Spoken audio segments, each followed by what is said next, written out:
Winston Cup racing has come to Southern Florida, and Southern Florida is putting on one heck of a show, welcoming people to the #1 spectator sport in this country, the fastest growing sport in America, a huge crowd on hand. This is it.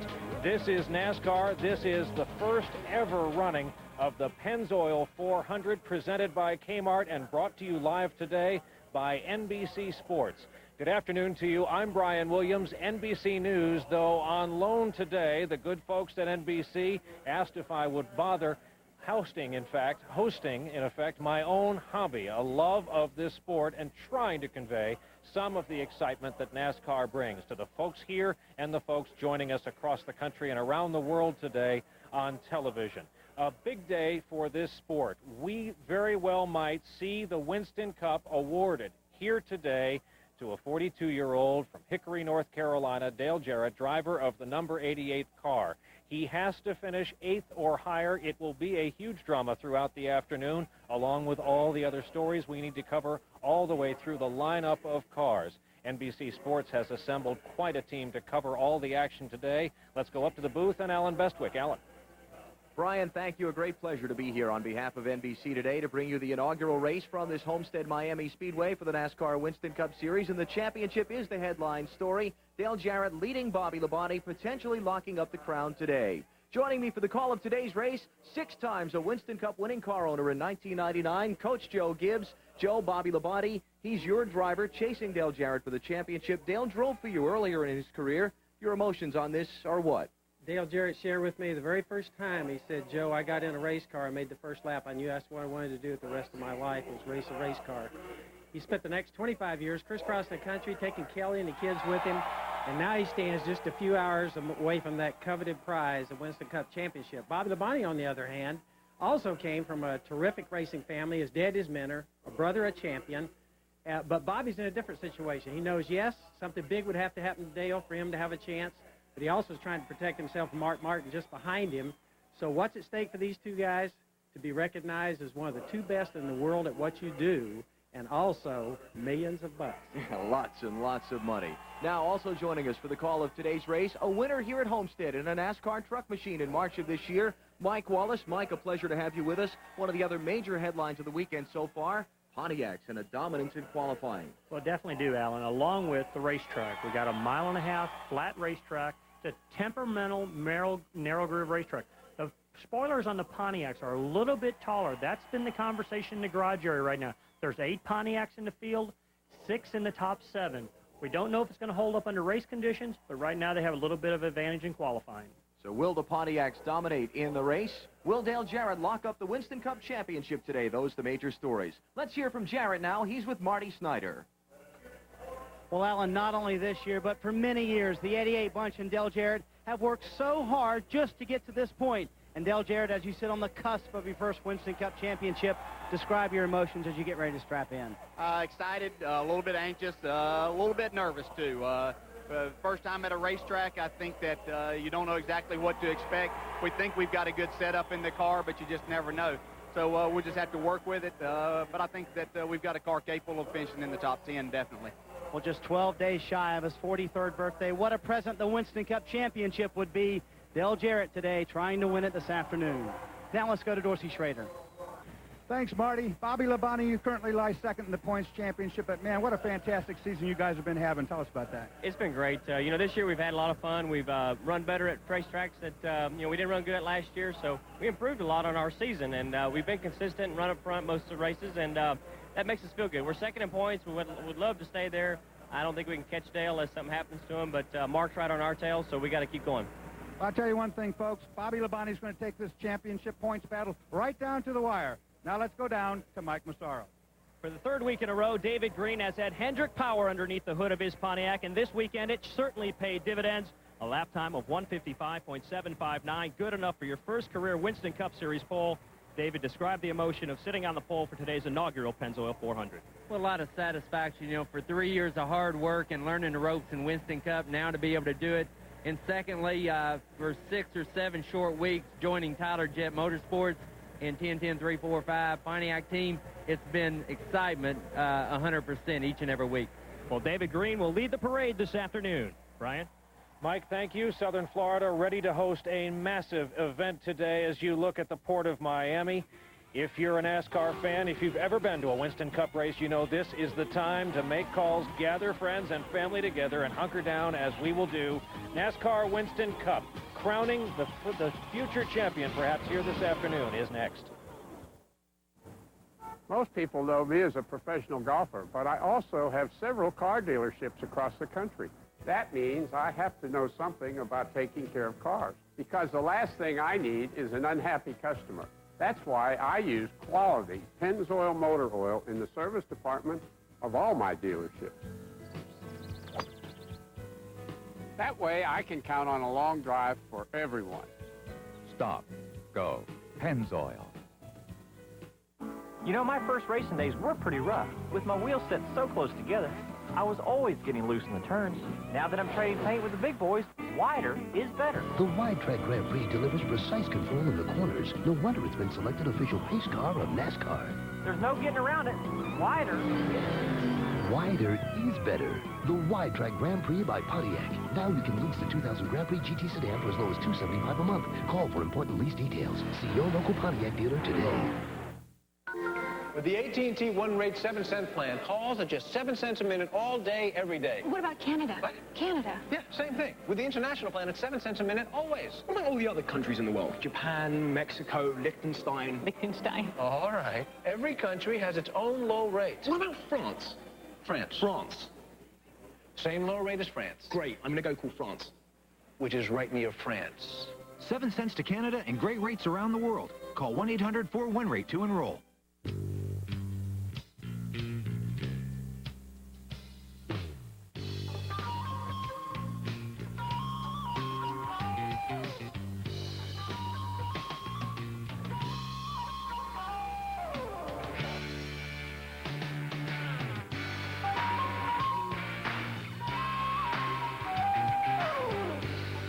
CNET.com, connecting you with the right technology product at the right price. Defending champion Martina Hingis, Lindsay Davenport, Venus Williams, Serena Williams, and more. The Chase Championships, next Sunday on NBC. This is the Sun America NBC Sports Desk. Here's Hannah Storm. Hi, everybody. Welcome to our New York studio in the Sun America Sports Desk. We'll send you right back to Homestead and the Pennzoil 400 in just a moment. Following our NASCAR coverage at 4 o'clock Eastern, we'll bring you the Ironman Triathlon presented by Isuzu. In boxing, Lennox Lewis dominated Evander Holyfield last night in Las Vegas, capturing a 12-round unanimous decision to unify the heavyweight championship. But of course, this is boxing, so there was controversy. The International Boxing Federation, one of 3 governing bodies for the fight, did not award its belt to Lewis in a dispute over the $300,000 sanctioning fee. Now, turning to the NBA, 9 games last night, and the home team won all but one of them. We start with the defending champion San Antonio Spurs hosting Charlotte. The Spurs, in search of their 16th straight win at home, reserve Malik Rose came off the bench to score 14 points in 16 minutes. Tim Duncan was a force. 22 points and 12 rebounds, the Spurs win by 16. The Suns were in Minnesota to play the T-Wolves. Kevin Garnett had 16 points, 12 rebounds, and 6 assists. And teammate Radislav Nesterovic was 11 of 12 from the field for a game-high 23 points. The struggling Atlanta Hawks squared off with the Trailblazers. Isaiah Ryder scored just 14 points in his return to Portland, but this one was all Blazers. They led by 32 at the half to improve to 6-1 on the season. The Sonics, in the midst of a 5-game road trip, were in Detroit. Jerry Stackhouse poured in 24 points, and teammate Grant Hill had a game-high 34. Detroit wins by 8. The Bucks and the Cavaliers came down to the wire. Cleveland up by 2, 6 seconds left. When Sam Cassell is stripped by Bobby Sura, the Cavs hang on to defeat George Karl's Bucks.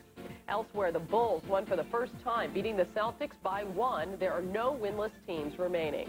Indiana is 3-0 in its new arena after beating Washington. The Wizards have lost 6 in a row. Dallas got 28 points from Michael Finley to beat Orlando. The Mavericks snapped a 3-game losing streak. And Houston was the only road team to win last night. Rookie Steve Francis scored 27 as the Rockets beat the Warriors. We'll see you a bit later on. Let's head back to Homestead for the start of the race. This has been the Sun America NBC Sports Desk. Sun America, the retirement specialist. Welcome back to Miami and the Pennzoil 400 presented by Kmart, and we are underway in motion for the first warm-up laps here at Homestead Speedway.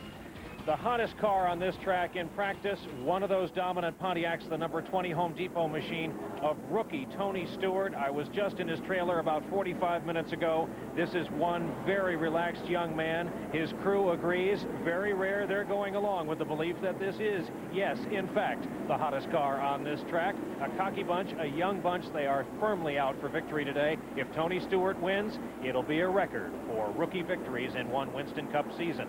Back up to the booth and Alan Bestwick.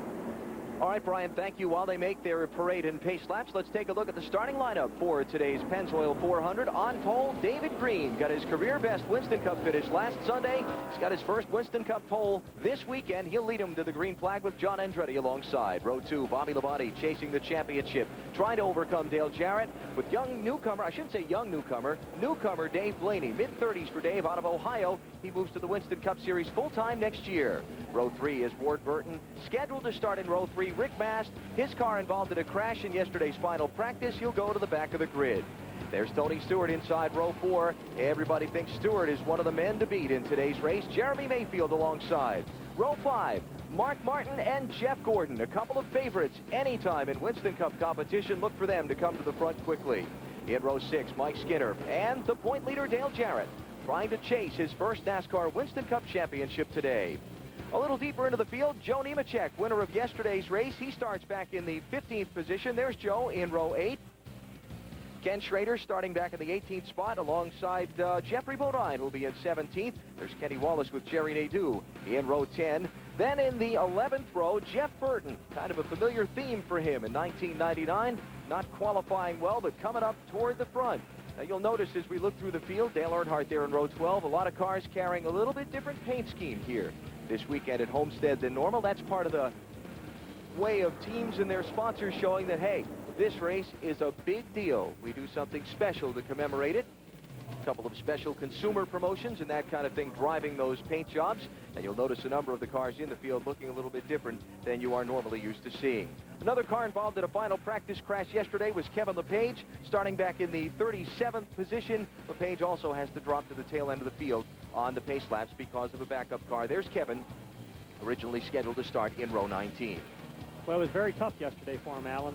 Final practice, there was 2 cars. Of course, the 16 and the 98 ended up crashing. There was a little incident also over in turn 3 between Dale Earnhardt and Jeff Gordon that didn't end up in an accident, but very tough little racetrack. We have to see how it all shakes out here. Looking at Dale Jarrett, he is the man today, chasing the NASCAR Winston Cup Championship. Now, let's just clarify. We've said that Jarrett has to finish 8th or better to win the title today. That's if Bobby Labonte wins the race. Jarrett basically has to be within 45 points of Bobby Labonte at the end of the day to clinch the title. And there's proud Papa Ned, a 2-time champion himself, looking on from the roof, kind of serving as Dale's coach throughout the day. Not his spotter, but his coach. Here's again a look at what Dale Jarrett needs to do to clinch the Winston Cup title today. He needs a 186-point lead by the end of the afternoon because the most points Bobby Labonte could earn at Atlanta in the season's final race are 185. So 8th or better, 9th if he leads a lap, 11th if he leads the most laps. And there's a familiar face driving the pace car. He's a serious face. That's a whole lot more serious than we usually see, Well, Jay you Leno. normally see him joking and everything. Looks really in tune to what he's doing there. he's really locked down. Buster Otten on the left there in the white shirt, the normal NASCAR pace car driver. Alan, I'm always amazed. I came over for football. In the football locker room, you can cut the tension with a knife. I came over here. I walk in the trailer right before the race, and there's Bobby Labonte, his favorite pregame meal, a peanut butter and jelly sandwich. And I'm saying to myself, you got to be kidding me. I'm so used to everybody so uptight, ready to throw up, and here's this guy eating a sandwich, get ready to race a race and go a couple hundred miles an hour. Here's Tony Stewart, starting 7th today, the super rookie winner one Sunday ago in Phoenix. We'll ride with Tony Stewart throughout the afternoon. And also outside of Stewart, Jeff Gordon. He's one of the drivers carrying a little different paint scheme today. Gordon starts 10th, seeking his series-leading 8th win of the 1999 season today. So the stage is set. NASCAR Winston Cup Racing comes to South Florida as the pace car is off the field off of turn number 4. 267 laps, the 400-mile distance today. The Pennzoil 400 live on NBC.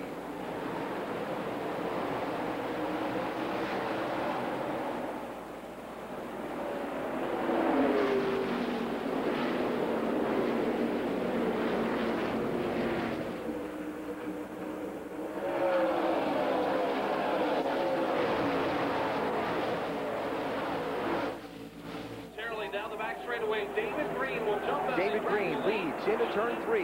Andretti falls in line second, side by side for third. Labonte inside. Dave Blaney riding the high line around turn 4. Well, Alan, what you're seeing, it's very important to lead for 5 bonus points right here. David Green didn't want John Andretti to get by, and Dave Blaney trying to make a strong showing in that Pontiac.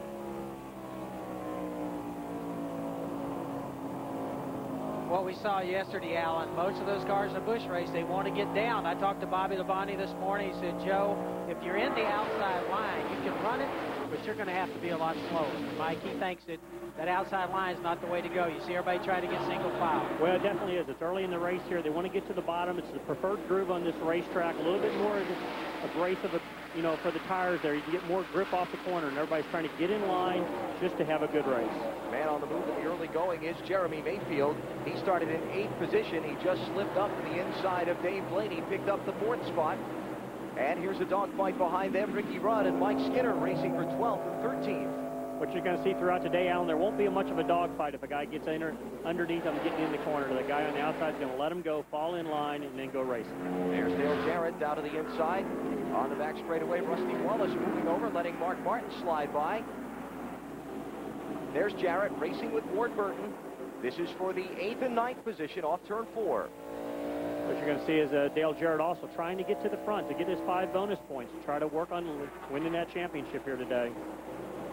At the same time, in the early going, Jarrett has to be a little bit careful, knowing he could lock that title up today. I don't think he wants to open the door and let Bobby get back in by making a mistake. Well, you know Bobby's record going into Atlanta. He always wins those races down there. It seems like it's close to the end of the year, so he needs to make it happen here today, I believe. 8th and 9th spots, Jarrett and Ward Burton. Ward up on the high side in the Pontiac. Jarrett down low in the Ford. Yeah, squeezing down in front of him off turn 4. Alan, one of the things when talking to Bobby and Tony this morning, they said, what's tough about this racetrack, that it is flat all the way out to the wall. Most racetracks bank a little bit towards the wall. So if you get out towards that wall, they said you just keep going. And of course, that without that added bank out there, it's hard. Everybody wants to kind of stay in that lower groove. That's the fast one. What you talked to the crew chiefs this week about, Alan, is that everybody's running real soft springs in the front of their cars, trying to get the most mechanical action on the tires, that they grip better because of the flat racetrack that Joe was speaking about. And you'll see the cars settle down very hard on the front nose getting in the corner. Jarrett in 9th, Mark Martin in 10th. Right behind them, Rusty Wallace and Ricky Rudd in 11th and 12th. There you see that whole line of cars stacked up nose to tail. 5 laps in, 267 laps make up the distance, 400 miles this afternoon. Here at the 1.5 mile Homestead-Miami Speedway. Let's check up on Dale Earnhardt, running back in 20th position. Earnhardt started 23rd, so he's picked a couple off in the opening laps, but hasn't made his way toward the front rapidly yet. It's going to take a little while for the race to settle in, and then if he's got a good race car, he'll start picking some of them off. What you're seeing also, in the first few 5 to 10 laps of the race, the air pressure is down. They start the air pressure down in the tires about 7 to 8 pounds lower than recommended air pressure. And what they're doing is leaving the pressure build up in the tires. The car will start handling better the longer the run goes. Mike, the first time I saw our cars and first year in racing, I saw those tires low, and I said, oh my gosh, we got a flat. I mean, they're literally crinkled up. That's how little air pressure they have in them. As it starts to build up, the hotter it gets. The King Richard Petty looks on as his driver John Andretti runs second. It is David Green leading early at Homestead. We'll be back with more in just a minute. You're watching NASCAR on NBC.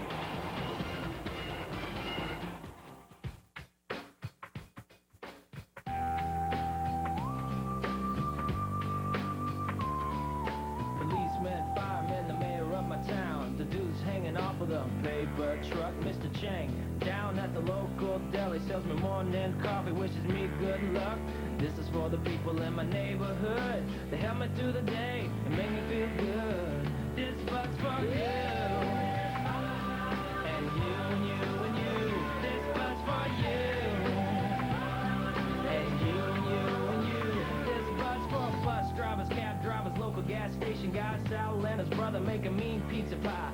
Tattooed Tony in his cool muscle shirt. Maria on the corner looking good in a skirt. This is for the people in my neighborhood who help me through the day and make me feel good. This but's for you. And you and you and you. This but's for you. With the blades set nearly, those first ice boats had a lot of speed, but not a whole lot of control. Oh, geez. Learn the hard way. Wider is better. With its speed-sensitive steering technology, the Wide Track Grand Prix gives you precise cornering and control. Better, better. Wider is better. The Wide Track Grand Prix by Pontiac. Now you can lease the 2000 Grand Prix GT sedan for as low as $275 a month. Call for important lease details. See your Pontiac dealer today. These are Cobalt tools, the finest mechanics tools you can buy in any store. They've got contoured handles for a better grip. And the K-drive that grabs fasteners on the sides, not the corners, which means more torque, less rounding, and less slippage. So Cobalt tools can stand up to anything. From where I'm standing, that's a very good thing. Cobalt, setting the standard in mechanics tools. Made in the USA and guaranteed forever. At Lowe's Home Improvement Warehouse and online. NBC's presentation of NASCAR is brought to you by Pennzoil with Pure Base, made for the way you drive. Stop, go, Pennzoil. By Brewery Fresh Budweiser, official beer of NASCAR. Hey, race fans, this Bud's for you. By the Wide Track Grand Prix by Pontiac, wider is better. And by Route 66, jeans, clothes, it's not Main Street, only at Kmart. John Andretti is the new leader of the Pennzoil 400.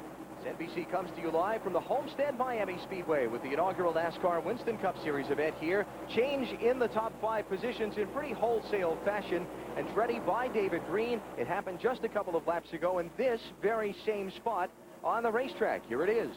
Just a simple pass.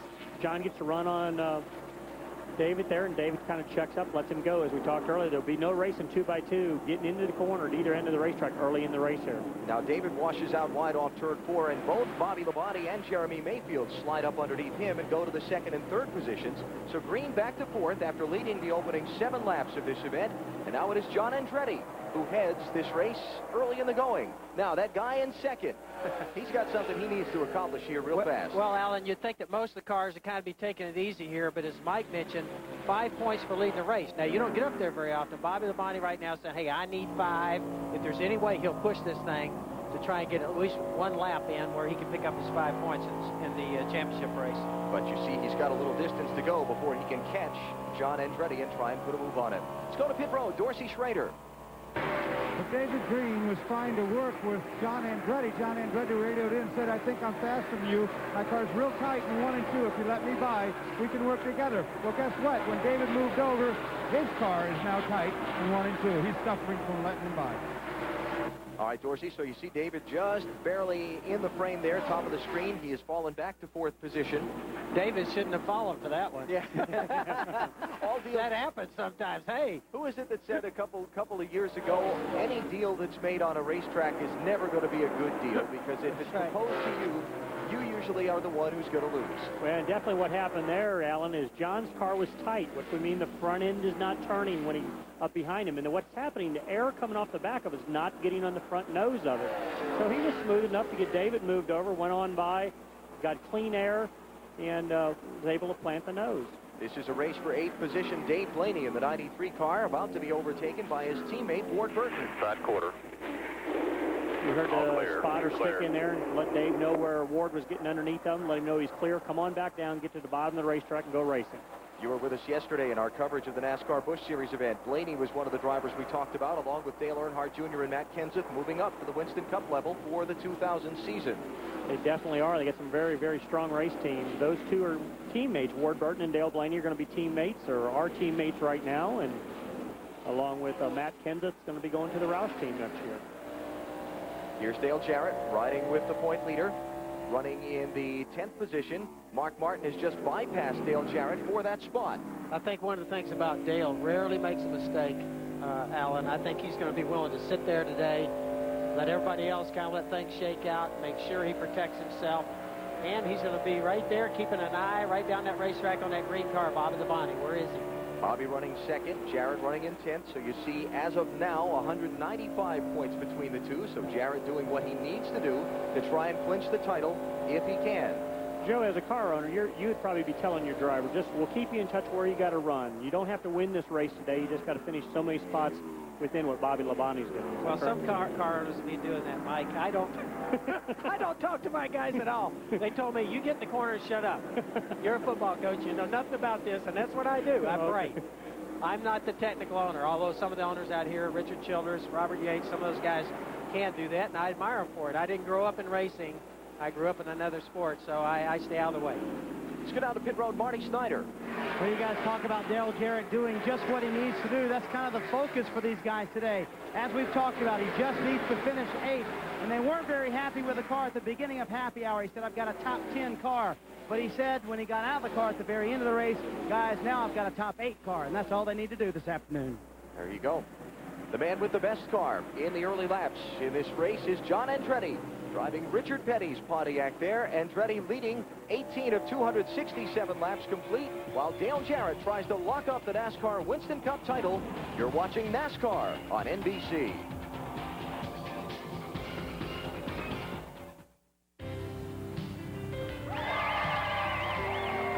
Before signing my work, I make double sure it's right. Just like Jiffy Lube's signature service with Pennzoil products. It's more than an oil change. It's all the services you need, double-checked and guaranteed. Then signed by the people who stand behind them. We give you our word on our work. Jiffy Lube's signature service, more than an oil change. Ask for Gum Out Professional, the fuel system cleaning service that cleans your engine from tank to tailpipe. Winter driving can be a bit unsettling. So right now at Sears, you'll find all Goodyear tires on sale. Like our new all-season tire, the Goodyear Weather Handler LS. We're rolling them out with savings of $16 to $28 when you buy 4. That's a relief. All Goodyear tires on sale. Sears, the good life at a great price. Guaranteed. A bear fell down the hill. What will I do? Mom, what's this word? Sound it out. Mountain. That's right. At last, the bear made it to the top. You just read that whole book. Let's celebrate. Okay. All right. Here you are. Thank you. Happy Meal. Happy Meal, please. This is a sport that brings families together. Most of the time, anyway. You're mine today, buddy. That rooster's crowing a little early this morning, isn't it? This is a sport where the hearts race every bit as fast as the cars. And this is a sport where some of its biggest fans are some of its smallest. This is NASCAR. Think your workout's tough? Just imagine swimming through treacherous ocean waters, cycling 112 miles in brutal heat, and running a grueling marathon all in one day. It's the most demanding test of endurance the human body can experience. The Ironman Triathlon, coming up next on NBC. Welcome back. Brian Williams with you from Homestead-Miami Speedway. A lot of attention being given the number 12 car in 3rd place, the Mobil 1 car driven by the young man from Kentucky, Jeremy Mayfield. I talked with him before the race. He is on a rail right now. He's flying. Beforehand, he said, we got a new paint job. I love it. It just makes me feel faster out there. However, his owner, Roger Penske, when I talked to him, said, look, Jeremy's driving faster these days because he's got a new girlfriend. Faster he drives, faster he gets back to her. Alan, back to you. Jeremy started this race in the 8th position. He is running 3rd now, 2.9 seconds behind leader John Andretti, who continues to pace this Pennzoil 400 early in the going. You can see Andretti and Bobby Labonte, the 1st and 2nd place cars, have put a little bit of a gap between themselves and Mayfield, who runs 3rd. Well, what it shows is the two cars up front are very much hooked up. They're running together good. Bobby Labonte, you know, his car is driving very well. Jeremy Mayfield's car is right on the bottom of the racetrack, and that's what you're looking for at Homestead. Sometimes, and I say sometimes, if you got a buddy there, right where these two guys are right now, he might let his partner slip by to get 5 points. This kind of depends sometimes on that relationship. Doesn't happen, but these two guys right here look like they're going hard. I don't see that here. Here comes Bobby looking down low off of turn number 2. 5 bonus points for the championship if he can get by Andretti. He's going to follow him into 3 this time. You know why John's trying to not make it easy for Bobby, and Bobby will probably make the pass just as soon as I say this. There's 5 additional points for leading the most laps, and John is also in a points battle farther back in the field, and you know, if he can pick up another 5, it'd be good for him. Andretti 16th in the championship standings now, in a tie for that position with Sterling Marlin. And remember that every position, the final Winston Cup rundown, means cash at the end of the year. John is making that inside awful tempting for Bobby. He's going to try him off turn 2 this time and down the back straightaway. Coach is trying to coach him on here. I can see him moving his leg like, come on, Bobby, let's go. There is some body language going on. Yes, there is. He's letting him know he's there. He's pulling down to the inside to let him know he wants to try it, but just quite using that low side off the corner. Can't get it to stick. Is he going to make it work this time? Looks like he's got the nose up underneath him. And it should be. John shouldn't race him into the corner here, and he didn't. Notice Bobby go on. Now he's trying to lead. And now Bobby's going to work on trying to lead this race as long as he possibly can. Go back to the 5 additional bonus points again. So when he comes back around to the start-finish line, Bobby Labonte will officially lead a lap. He will collect 5 bonus points toward the Winston Cup Championship. Dale Jarrett is running in 9th position now. If Bobby leads the most laps and wins the race, Jarrett needs to finish 8th or better to lock up the title today. The leader's running up with the back of the first machine to go a lap down. Brett Bodine's car obviously ill handling here in the early going as Bobby goes to the outside of him and puts him a lap in arrears.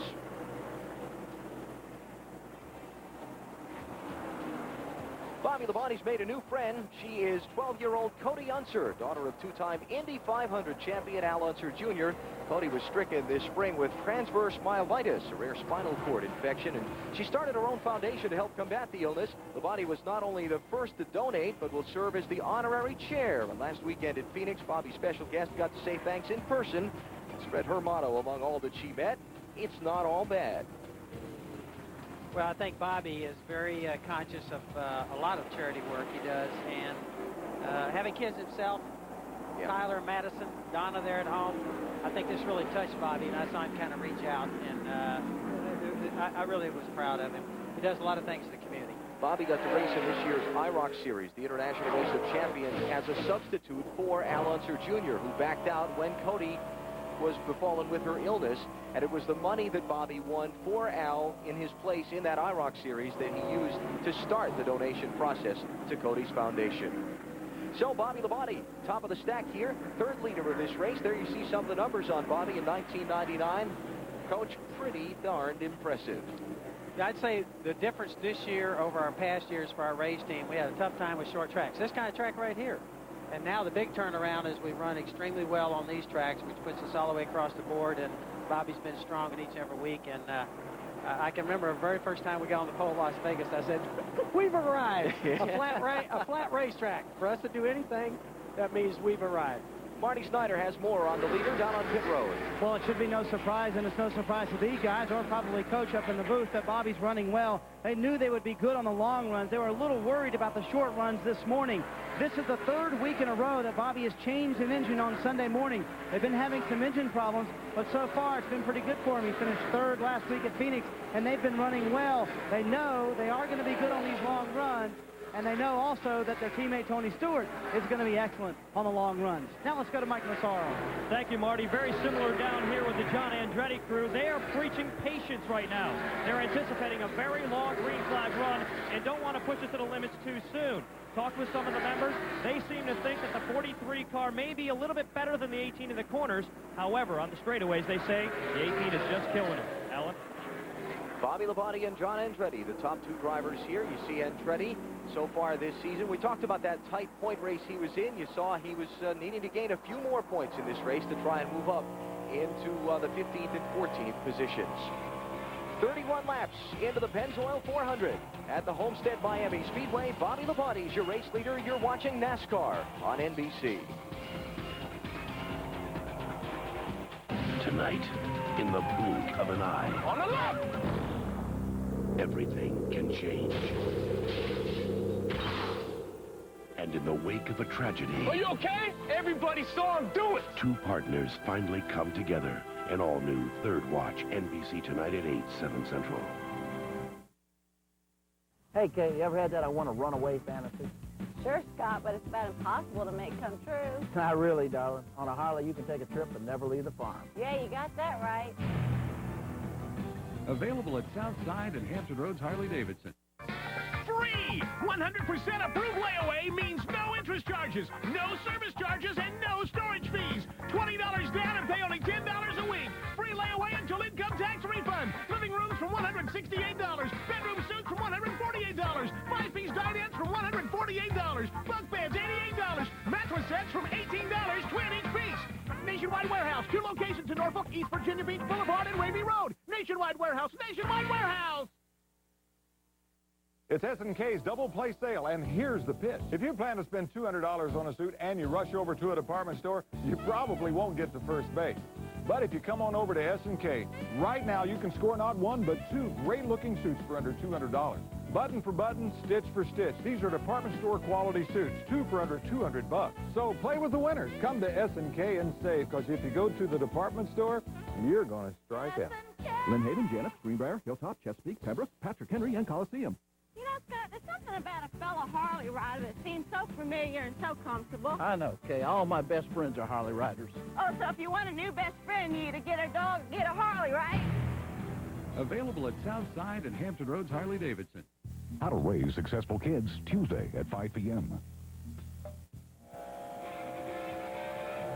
Back live at Homestead-Miami Speedway early in the Pennzoil 400, the inaugural NASCAR Winston Cup Series event here. Hey, log on to NASCAR.com for your online source to get all of the news on America's hottest racing circuit, news, results, a real-time look at the point standings before and after each race, plus audio wrap-ups and a special cyber chat with some of NASCAR's biggest stars. That's NASCAR.com, the official site of the National Association for Stock Car Auto Racing. By the way, after today's race, I wouldn't consider myself one of NASCAR's biggest stars, but they asked me to drop by for a little chat, so if you got some questions about today's race or our coverage of it, we'll be on NASCAR.com about a half hour after today's race is over. Biggest star of NASCAR. You got it. Pretty knowledgeable Don't start guy, with that. Don't start with that. Mark Martin's on the move pretty well here in the early going. Started 9th position. He has just passed David Green to take over the 5th position. There's David slipping back to 6th, and look at his car wash up off the bottom of the racetrack. What's happening there, Alan? The tires are starting to wear. You know, when they went to qualifying, David had that, pole qualifying run. The front of the nose was all taped up. All the grill openings were taped up, and he had all the aerodynamic downforce he could get. Now it's untaped, and they're just probably missing the chassis setup just a little bit, waiting for a caution to come. They come in and make an adjustment on it. If there's not a lot of cautions, the cars, Mike, like you mentioned, that are good on long runs, they're going to have a big advantage on this racetrack. Oh, they definitely are. You're seeing already. We've had some lapping already starting in the race, and the cars that have got the setup hooked up going, they're going to be pretty dominant here the rest of the day if it goes green for a long time. The other thing, Alan, we talked about the points race for the championship. Yep. But there are all kinds of races all the way across this racetrack today, and when these drivers see somebody else, in some cases, it might be the guy they're ranked next to in points, you're going to see some very competitive racing there also. Looking ahead from the championship leader, Dale Jarrett, at Jeff Gordon's car, washing wide off turn 4. Here's Jarrett trying to dive underneath him for 8th position. Going right back to the chassis setup, going away just a little bit. Nobody's going to race hard right at this point of the race. They still got time to come in. They're going to have to stop for fuel and tires here not before long and make that adjustment. Here's Mike Skinner going to go after Gordon, try and get him another position. So Gordon looking like he's struggling here in the early going, 38 laps in. Back to 10th position for Gordon now. As a driver, that's a very frustrating situation. You've started the race, you're really good on new tires, and as you start to wear, and he's probably on the radio going, guys, it does not turn, help me. He wants a caution right now. Absolutely, he does. been an interesting last 6 weeks or so for Jeff Gordon. Of course, Ray Evernham, and he's splitting up about a month and a half ago. And then the last couple of weeks, there have been some headlines from within the Gordon race team. 5 members of his team leaving to go to the Robert Yates operation for next year. Its effect on Jeff Gordon's operation now? I felt like we really got our focus back, went to Martinsville, won, went into Charlotte, we won there. I mean, things were going well. The pit crew, you know, definitely threw us off a little bit because we weren't prepared for that. You know, so that's probably one of the key things that we're looking at right now is replacing the pit crew. And, you know, right now we've got a great pit crew. They're doing a good job, but there are distractions. There is a little bit of focus taken off of our team.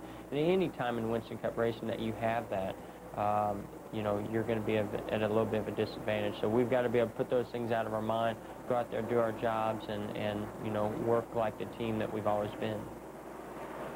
And there are some of the members of Jeff Gordon's team trying to do their work around crew chief Brian Weitzel. Jeff is talking of focus and this whole team concept. Let's get into that a little bit with you. Let me say that this is a big deal. What the Rainbow Warriors did right here, they're no longer the Rainbow Warriors. They took off and left Jeff, and that's what he's talking about. Now, that's the disadvantage to having guys that are hired guns coming from the outside. You train them, they're going to be your pit crew, you bring them in from the outside. Well, what happened in this case, they really don't have the loyalty to the team at that point. They're not hired full-time. They don't work full-time in the shop. And so, in this case, they jump ship and take off. Most of our guys, I will say this, all work in our shop. They're employed there. I think you build more of a loyalty from that standpoint, and I think this really shook Jeff up. This definitely hurt him. Loses Ray, obviously the person that's been there with him the whole time. But now I think this kind of, as he mentioned here in this little shot, I think this really affected his race team and shook him up. Do you feel pressure as your driver Bobby Labonte comes up on the tail end of the field to put some more cars a lap down? Do you feel pressure to go out and have hired guns to try and compete on Sunday with some of these teams who do? Alan, this is just like any other professional sport. You win with people. You have to pick the best people. This is, if you're going to spend time in anything, it's picking your people. And so, yes, we go out and try and do the best job we can in every single position. Find the best person in NASCAR to come in and work for you. So it's a people business, and you want to keep them. And so that's the challenge, because most of us live right in Charlotte. A guy can pick up and go to work for somebody else, never move his home. Yeah. Very competitive. And so you try and offer as many things as you can to make your race shop the place that everybody wants to work. You saw Bobby Labonte put a lap on Johnny Benson and Rick Mast. Look at Dale Earnhardt. Remember we talked about him earlier, hadn't really moved up a whole lot? Well, now as the laps roll along, he's rolling up through the field and picking up a lot of positions. So Dale Earnhardt moved up to the 12th position at this point. All this behind, though, Bobby Labonte, who continues to lead the Pennzoil 400 in Homestead. And Freddie, Stewart, Mayfield, and Martin, the rest of the top 5.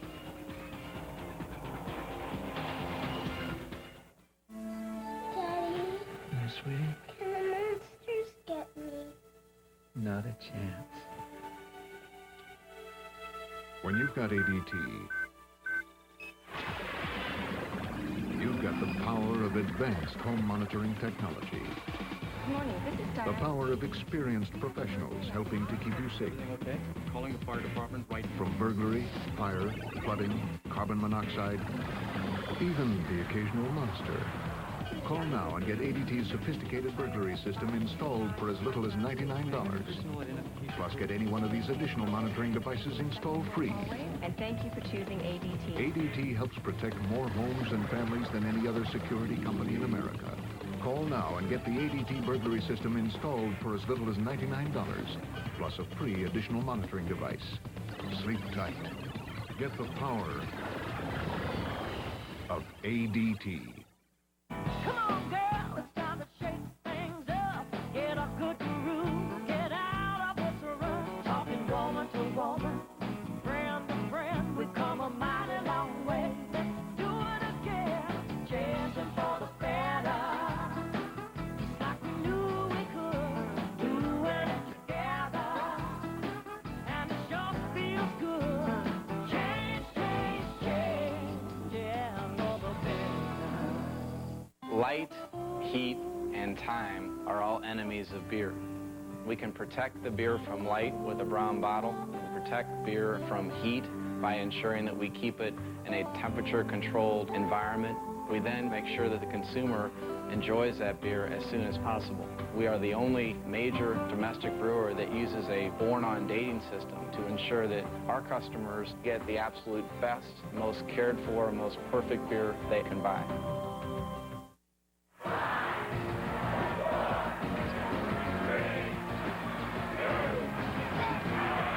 NBA 2000, are you ready? We're back at Homestead-Miami Speedway. Brian Williams with you. Dale Earnhardt, you see, moving up into the pack now, 12th after having started well down in the pack. Dale Earnhardt this weekend about as buoyant as I've ever seen him.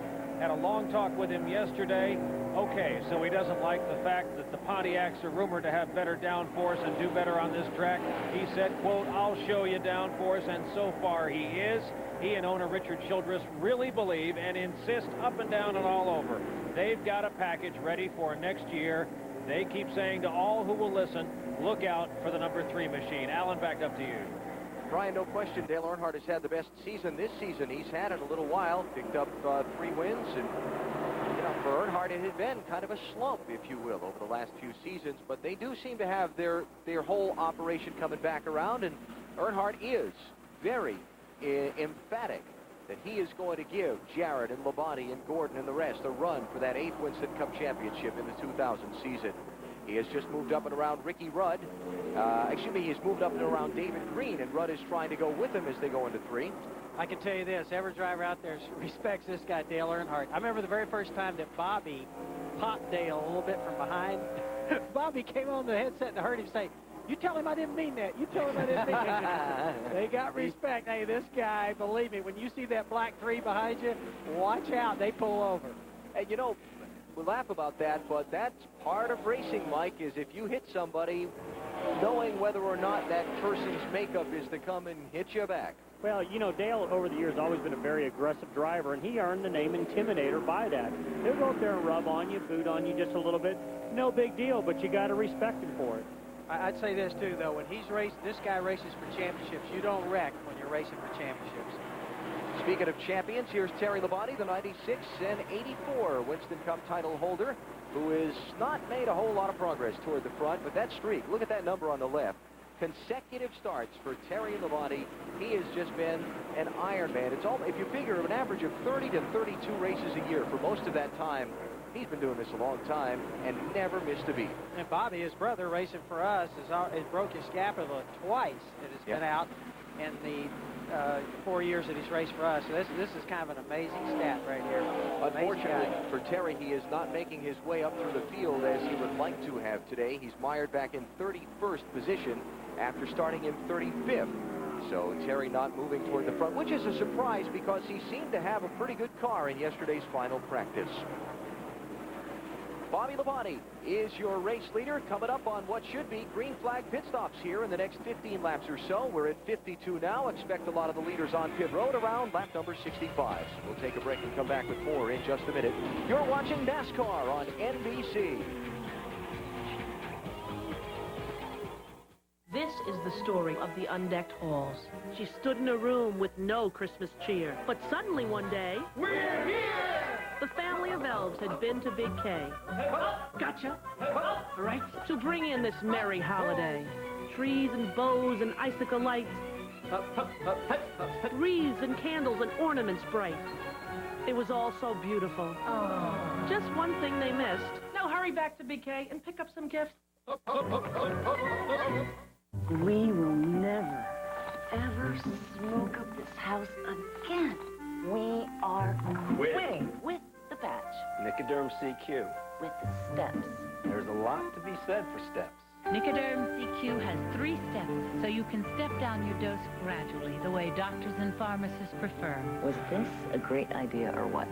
Commit to quit for the American Cancer Society's Great American Smokeout with Nicoderm CQ. They say the ultimate test of a car battery is to put it into a New York City cab. So we did. Napa's new orbital battery is the first to store acid in leak-proof cells. That's important because it makes it virtually indestructible. more than we can say about the cab. What did you do to my cab? Napa, over 200,000 parts, and every one is important. Taxi! That's one race that I wish I could run over one more time. The legendary Daytona 500 has broken a lot of hearts. I was way out front in 1981, and that thing ran out of gas. In 74, I blew a tire with 12 laps to go. But the biggest heartbreak of all would be trying to get into Daytona International Speedway using an American Express card. So if you want to enjoy the heart-pounding excitement of Daytona, bring your Visa card, official card of NASCAR. My girlfriend let me here at Daytona. I sure miss that car. NBC Monday, a heartless murder. Sorry to have to tell you this, ma'am. An obvious suspect. Convicted 11 years ago. Child molestation. And when you think you know the ending, it doesn't end there. DNA did not match the DNA we found on Ryan. After all, this is Law and Order. Jerk us around, we'll bury you. Law and Order Special Victims Unit, Monday, 9, 8 Central. A NASCAR postcard from South Florida. A beautiful 80-degree mid-November day, a full house in the grandstands, and the inaugural NASCAR Winston Cup Series event at the Homestead-Miami Speedway live on NBC. And flying high above the Speedway, the Bud 1 airship. To all racing fans, this Bud's for you. Budweiser, the official beer of NASCAR, and the Bud 1 airship, proud to provide spectacular aerial shots of our event today. Bobby Labonte is the race leader. His teammate Tony Stewart has just moved around John Andretti to grab the second spot. Mark Martin is up to fourth now, with Andretti back to third. And then you've got Ward Burton in fifth. The rest of the top 10 at this point are Dale Jarrett, Mike Skinner, Jeff Burton, Jeff Gordon, and Dale Earnhardt. Jeremy Mayfield missing from that equation. He was up in third a little while ago, then back to fourth. He's just been on pit road for a green flag stop. Now we're at 58 laps in. How far do you think these guys are going to go before we start to see Bobby and Tony and some of the other front runners hit pit lane for fuel and tires? Well, I'd say we're looking at pit stops somewhere between laps 64 and 68. We were surprised when we seen Jeremy roll down pit road. But what's happening to these guys, Alan? We're seeing Tony Stewart on pit road right now, along with Bobby Labonte, so I was off on my numbers. 59 laps they will complete as they cross the start-finish line on pit road, and the top three come down pit road all together. Bobby Labonte, Tony Stewart, and John Andretti. There you look, nose to tail, 45-mile-an-hour pit road speed limit today for the teams. We will cover stops with our reporters down on pit road as the leaders approach their pit stalls. First, we go to Mike Massaro. John Andretti rolling down towards his pit stop now in the SDP Pontiac. He'll hit his mark. Teams over the wall. They're going to work on the right side first. Two tires there. They'll also put in a can of fuel. They were complaining the car was a little bit tight, but so far, you can't see any chassis adjustments. Let's go to Marty Schneider. Tony Stewart and Bobby Labonte are both in running similar setups but different problems. Bobby Labonte is a little bit looser than he would like, and he has an air pressure adjustment. And 28 has spun on pit road. Let's get back upstairs. Yeah, Kenny Irwin has spun trying to get stopped to his pit stall. You see the star banner there on the wall behind him. And if you spin on pit road, that is a penalty and a significant one. He had the pit road kind of half blocked there for a minute, but has gotten it squared away and backed into his stall. And it's a good thing because the Land Rush is on for pit stops now at lap number 60. Here's Mark Martin in for service. Also in Jeff Burton, Kyle Petty, Dave Blaney, Rusty Wallace. Let's go down to Jeff Burton's pit stall and Dorsey Schrader. Jeff Burton's come in, guys, and this was a long wait for him. His car is extremely loose. He didn't know if he could make it. They could have gone further on fuel, but they're stopping right now because it's very, very loose. Up to tire change in fuel. Also complaining that that car was tight in, loose out. They'll make an air pressure adjustment. They'll eliminate 1 pound of air in each tire except for the right front. Let's go to Marty Schneider. Bill Jarrett is coming down pit road. Mark Martin just left pit road a second ago, but here comes Jarrett, the championship hopeful today. He ran down 45 miles an hour. His car was a little bit tighter than he would like, but he's pretty happy with it. They're going to play it pretty conservative today. They are going to take 4 tires, and they're doing a wedge adjustment sort of to loosen him up just a little bit. Around to the left side now. As they come around to the left side, they will drop the jack here in just a second. And Jarrett, with a little bit longer stop than he would like, down 16.5 seconds. Now, Dale Jarrett led lap number 60 before he came on to pit road, so he has collected 5 bonus points toward the championship, negating Bobby Labonte's having led in this event. So now it puts back to 9th or better for Jarrett if Bobby wins the race today for Jarrett to claim the championship. Here's Mike Skinner. He led before coming to pit road. To Mike. And he hits his marks absolutely perfectly. Team all the way around from the right side. Now back to the left side. A 4 tire change. 2 cans of 76 Racing Fuel caught up a little bit on the left rear, but they catch up, make up for that ground. They get him away in a good stop. Jeff Gordon stayed on the racetrack, collected 5 bonus points for leading the lap as well. He will now come down the pit lane. This one at lap number 63. So Gordon, Mike Skinner, Dale Jarrett, and Mark Martin all leading for laps under this exchange of green flag stops. Let's go down to Marty Snyder on pit road for the Jeff Gordon stop. And Gordon comes slowly down pit road at 45 miles an hour. They just have not had a good day so far. The car is a little bit tighter than Jeff Gordon would like. It's been tight all afternoon long. They're going to use a wedge adjustment. They hope that will loosen him up, especially for the longer run, because Gordon got tighter the longer he ran, and that's a characteristic not only of his car, but also this racetrack. Around to the left side for Gordon now. Pretty good. Nice quick stop for Jeff Gordon. He's back out on the racetrack. Sterling Marlin takes over the lead before he comes down pit road for a stop. Then it should cycle back around to Bobby Labonte, who should come out with the race lead off the stops. We will catch that up here after the Sterling Marlin stop, who has stayed on the racetrack to this point, so he is in the lead of this event. Now, let me catch back up just for a second. Kenny Irwin got a 2-lap penalty for spinning on pit road, so he was held after they finished their stop for 2 laps for the spin there. It drops him all the way to 42nd position. What can happen there, Alan? Everybody talks about what's happening on pit road is that as he rolls down pit road, he's trying to get the car slowed down, and he goes ahead and shoves it in first gear. A wheel hop is what happens there, and it spins the thing out. Okay. You got to be very, very cautious of that, because what he was doing was carrying too much speed into the entry and jammed the gear, or it was just a bad brake for him. That's what it was. Now, here is the leader, Sterling Marlin, on pit road to Mike Massaro. Chevrolet to a complete stop. They'll go to work on the right side first. 2 tires there. No chassis adjustment so far. Just 2 cans of 76 Racing Fuel. They're going to take 4 tires here in this stop.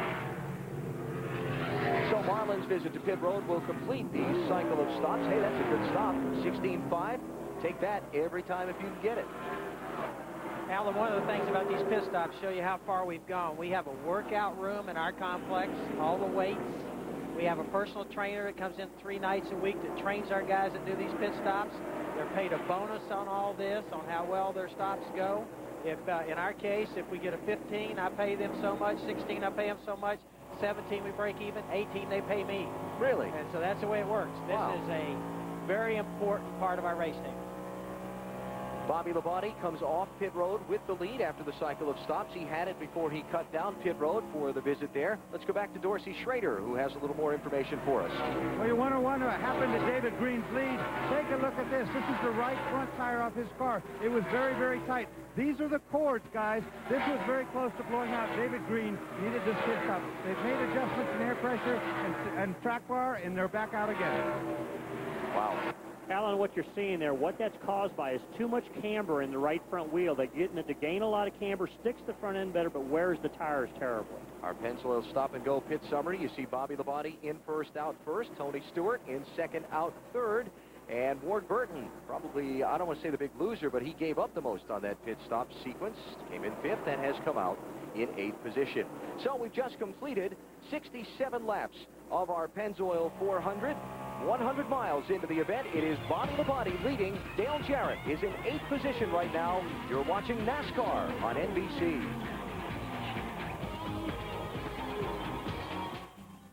We are here today working alongside Habitat for Humanity. You start with something that's just a slab of ground, and you help build a dream alongside the people that are going to live in this home.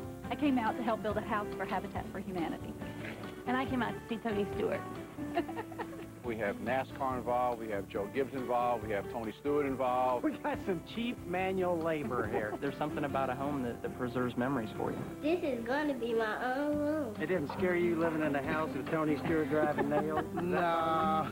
Habitat for Humanity is a way to bring people together to help other people. We try to reach out to the community, really become part of the community, and we're here to really make a difference and to say thank you to the community. You meet a lot of nice people. You know, everybody treats you like family from the first day, and it's just a great feeling. The keys to the home, and thank you. You're very welcome.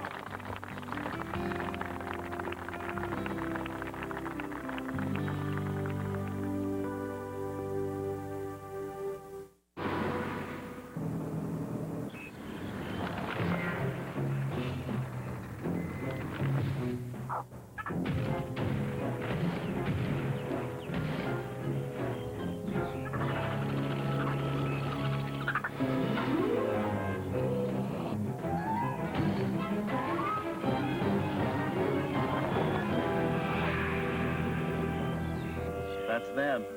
Naughty little beavers.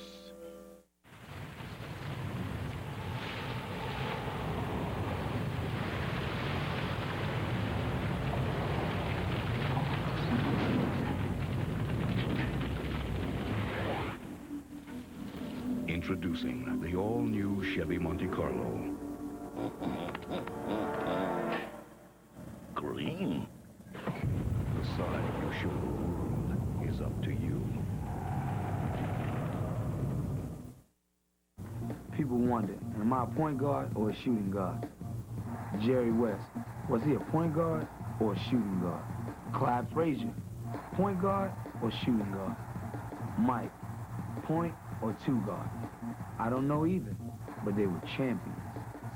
It's our turn now. On an increasingly hot day out on the track here at Homestead-Miami Speedway. Welcome back. Brian Williams with you. So far, very fast, very clean race. We have not been under yellow because of any error here. Mark Martin has moved into 4th place in the Valvoline number 6 Taurus, starting at 9th. Everyone knows the diminutive powerhouse from Arkansas, the health food and workout freak. Mark Martin is about as consistent, though disappointing this year, only 2 victories this season, but about as consistent as you can get. He will end the 90s, having been in the top 10 every year for a decade. When the season is over, a feat very few can brag that they can match. Mark Martin in 4th, back up to Alan Bestwick.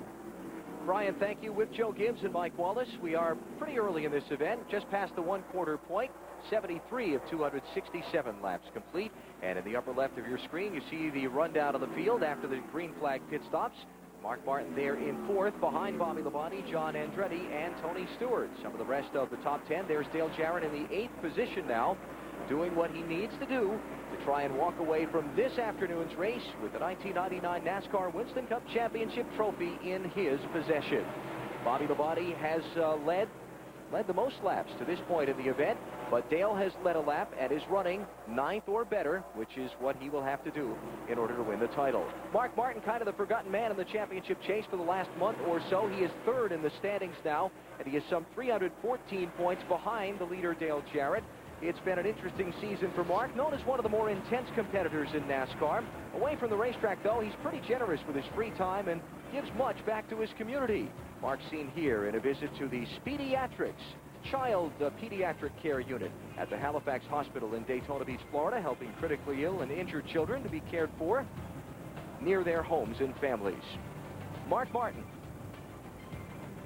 running 4th in today's race as he continues to charge around in pursuit of victory. Here is out the back of Steve Park's machine as he runs in 24th position, trying to stay in front of the leader, Bobby Labonte, but Park up the racetrack in 4, and he's not going to keep Bobby behind him very long like that. We talk about Mark Martin. I came over from football. I'm used to those great big guys, and I remember the very first time I walked out there, I see this Mark Martin, this star. I said, how can that guy drive a 3,000-pound car? Look at this guy. Very strong, very competitive, very tough guy, and a very, very good athlete. As Labonte goes up underneath the Steve Park car, trying to put him a lap down. It's been an interesting season for Park. Really come on in the second half of the year. Top 15 finishes the last 7 weeks. In the last 9 races, his worst finish is 16th. Park's had a couple of hard wrecks here at Homestead in testing a year ago, November, and then just the other day in a NASCAR Busch Series machine. And the shark teeth are not as sharp as he would have liked here today on that machine, as he's just been overtaken by the leader, Bobby Labonte. Well, that's definitely true, Alan. What he was trying to do, he did not want to go a lap down. It makes for a long day right now, you know. Once he's a lap down, he knows he's not going to be fast enough later in the race to make that lap up, and he's just going to have to work for the best finish he can. And you know what's unfortunate, this race is unfortunate as a driver. From the driver's position, this race has went green the whole way, so they haven't got any time to get in there to adjust on the car.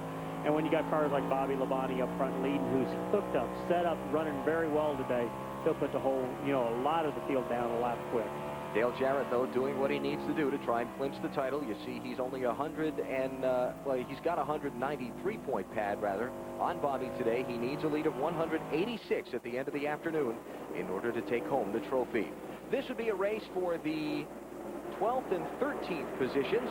Kyle Petty there in the 44 car, and Jeff Gordon working his way to try and get up, back and around Kyle. Gordon has lost a couple of positions. He was started this race in the 10th position, and now he's back in 13th spot. For so many of us, we're used to finding these cars and all these special paint jobs. Sometimes I'm going, where did they go? Where's Gordon? Is he out?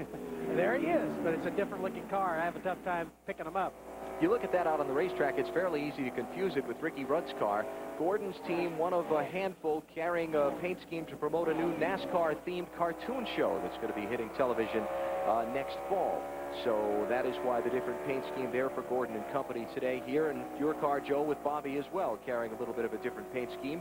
Gordon not running as strong as we might have thought. Marty Snyder has more on Jeff Gordon's car. Marty? Well, it's just not been a good weekend for Jeff Gordon and the Rainbow Warriors. They started 10th, currently running 13th. I talked to Brian Weitzel, the crew chief, this morning. He said that was the worst happy hour we've had all year long. First of all, it was caused mainly because of the sun. It was in Gordon's eyes when he was going down the front stretch, and when it was in his eyes, he wrecked with Dale Earnhardt. They collided together. Mike Wallace mentioned that at the beginning of the show. They started to make adjustments to that slick racetrack yesterday afternoon when the sun was going down, but then Jeff said, hey, wait a minute. This is not how the racetrack's going to be tomorrow. Let's back up. Let's start the race where we started this practice, and let's start all over again. That's what they did. They're still not very happy with the race car. It's a little bit too tight. Gordon falling back a little further than he would like as well, and he still has a tight race car even after that last adjustment. If you're new to NASCAR, a tight race car is one in which the front end is not sticking as well as the back end and wants to slide up the racetrack in the corner and go straight when you're trying to turn it to the left. And there's only one way really to fix that behind the wheel. And that's make adjustments. For a period of time right now, they're just having to drive different. But the hit on what Marty said a second ago, last night these guys basically practiced almost in the dust, the dark. And a lot of times the racetrack is a lot different at that time. Now we're in the sun, and the racetrack's doing something totally different. They made those adjustments, and they need more time to work on the cars. They need some more pit stops to get in and make adjustments. Fixing the car on pit road, yes, that's the only way to fix it. But from behind the wheels perspective, Mike, the only thing Gordon can do is lift off the gas. He can lift off the gas. Stay out longer. You know, he just got to try to, Jeff Gordon is probably one of the best at finding the line that works on his race car. Riding with Dale Jarrett, doing what he needs to do to try and lock up the NASCAR Winston Cup Series championship for that man, Robert Yates, the famed team owner. We'll hear more about Robert Yates in just a moment. First, Bobby Labonte leaves, and you're watching NASCAR on NBC. $10 for lunch? I heard of a guy got a brand new car for that. Sounds like a Darrell Waltrip story. Oh, I swear it's true. This guy was at the track. He sees this notice. His brand new hot rod, $10. No, it's not a misprint. Stop by and see for yourself. Turns out her husband met this little gal at the track, and he ran off to Tahiti with her. And he told his wife to sell the car and send him the money. No. Now at Kmart. AT&T, 7 cents a minute, all day, every day. Take one of these. That'll be 25 cents. But it says here it's a nickel. Not for a couple of hours. What? Well, see, sometimes it's a nickel, but right now, it's a quarter. It's like that long-distance nickel plan where they say it's a nickel. Sometimes they charge you 25. That's right. That's where we got the idea. Is that right? 7 cents a minute, all day, every day, even to Canada with our international plan. You know, there are some stores that sell candy for one low price all day long. And people like it? Oh, they love it. Call 1-800-41-RATE to enroll. How's the car, Dale? A little tight off. 0 cars moving up. Let them on inside. Inside every member of Team Monte Carlo, there's a side that's kind of wild. Get another tire.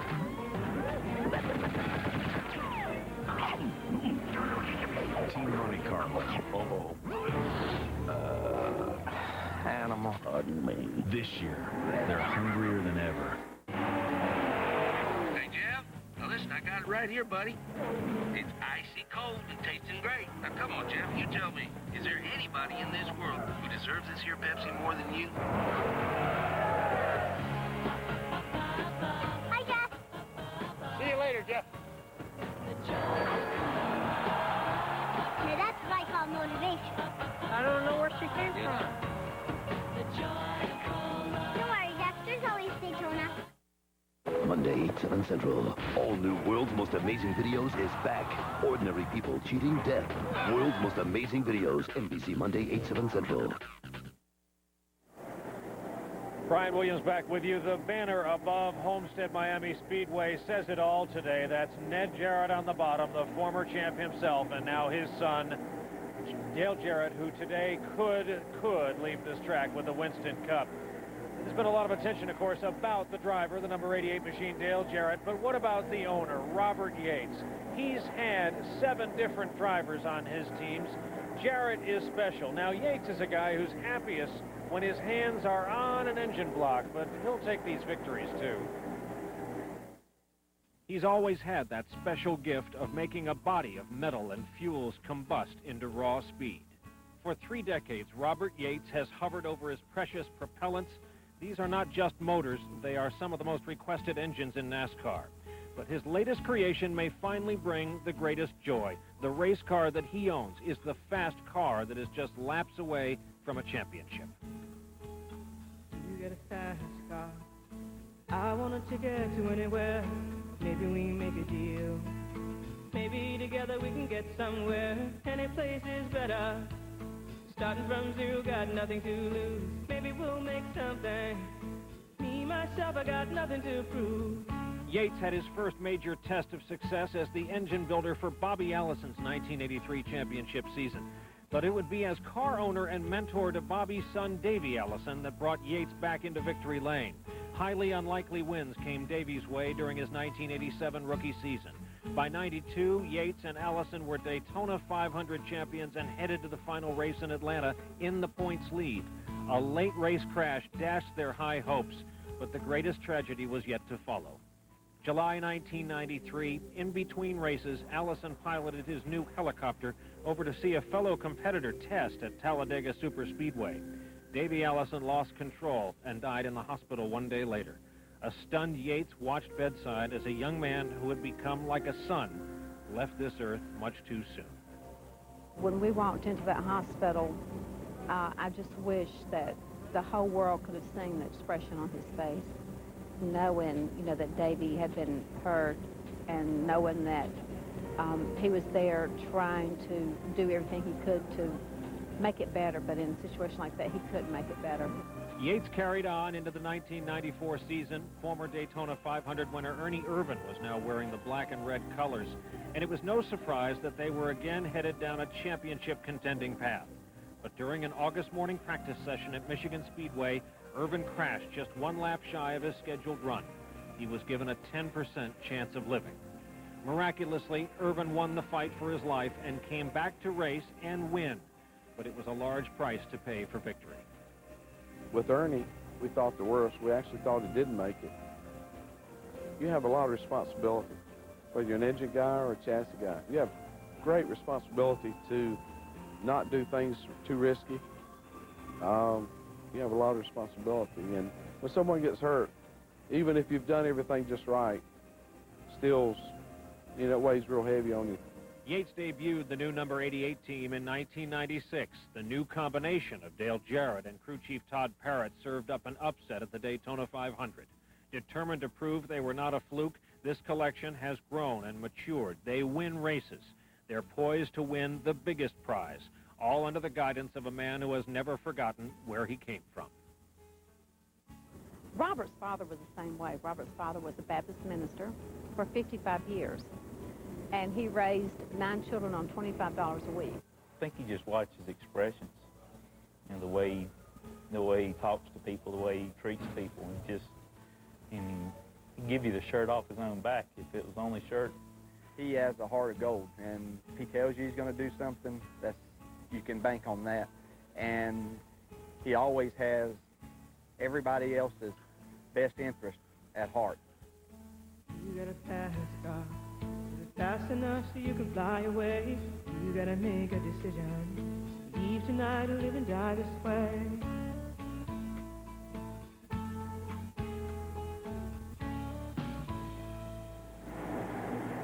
Robert Yates live, watching from the pits, watching his driver. I must tell you, since we've been watching that profile, we got a little bit of news. Dale Jarrett just called into his pit and said, quote, "I'm going to get a little more aggressive." When that happens, that means Robert Yates could leave here today a Winston Cup winning owner. Back up to you, Alan. Brian, thank you. He is in position to do so right now. Jarrett having just passed Ward Burton for the 6th position. So if Bobby Labonte wins the race as he is now, there would be 201 points between them at the end of the afternoon, and it would be enough for Jarrett to bring Yates his first NASCAR Winston Cup title. Upper left of your screen, the field as it stands now, truthfully, kind of spread out at this point. Bobby Labonte is pulling them around at a quick, blistering pace, and so that has spread out the top 10 or 12 cars a little more than we might normally see. Alan, you get to know, talking about Robert Yates there and being a car owner like myself, you get to know the drivers so well, you get to know the families, the kids, and the thought of one of those guys maybe getting hurt. Always, for me, I go back and think, well, now wait a second. This is what they've always wanted to do. They were racing before I gave them a job. But at the same time, you get to be so close to them, your heart does go out, and you get to know them, hey, it's like family, and I can sympathize with Robert in that situation. Let's update a couple of things. Darrell Waltrip has taken his car to the garage. It is being worked on there. It has been somewhat off the pace for most of the afternoon, so they're making some handling adjustments there to see if they can pick up the speed and get Darrell back into the race. Brett Bodine spent an extended amount of time on pit road a little while ago. He is 14 laps down, but back on the speedway in 42nd position. Now, we look back from Bobby Labonte, the leader, to second place John Andretti, and he is getting some company as Tony Stewart, last week's winner, the super rookie of 1999, begins to close in to try and get the runner-up position away. Well, you know, Alan, talking to numerous crew chiefs in the garage area this morning, this was the fear they had, to be honest with you. Not just because Joe's sitting here, but with the Gibbs cars would take off and run up front, because they've been extremely quick on these flat racetracks. John Andretti was extremely quick last week, so these guys are setting a blistering pace and making the rest of the field not too comfortable today. Here he goes up underneath Andretti, turn 3. Stewart to second spot, makes the pass off turn 4. Okay, Mike, that's it. I'm going to do my part for the Pontiacs. Now, think about this. We race all year long, right? In points right now, in the top 10 in points for the year, Fords have 4 cars, Chevy has 3 cars, Pontiac has 3 cars, right? Pretty even. Think about the people who've won races. Okay, this year, Gordon's won 7, right? Pontiac, best Pontiac's won 4. So I rest my case. The judge has spoken. Thank you very much. There you see wins this season. Ford with 13, Chevrolet with 12, Pontiac with 7.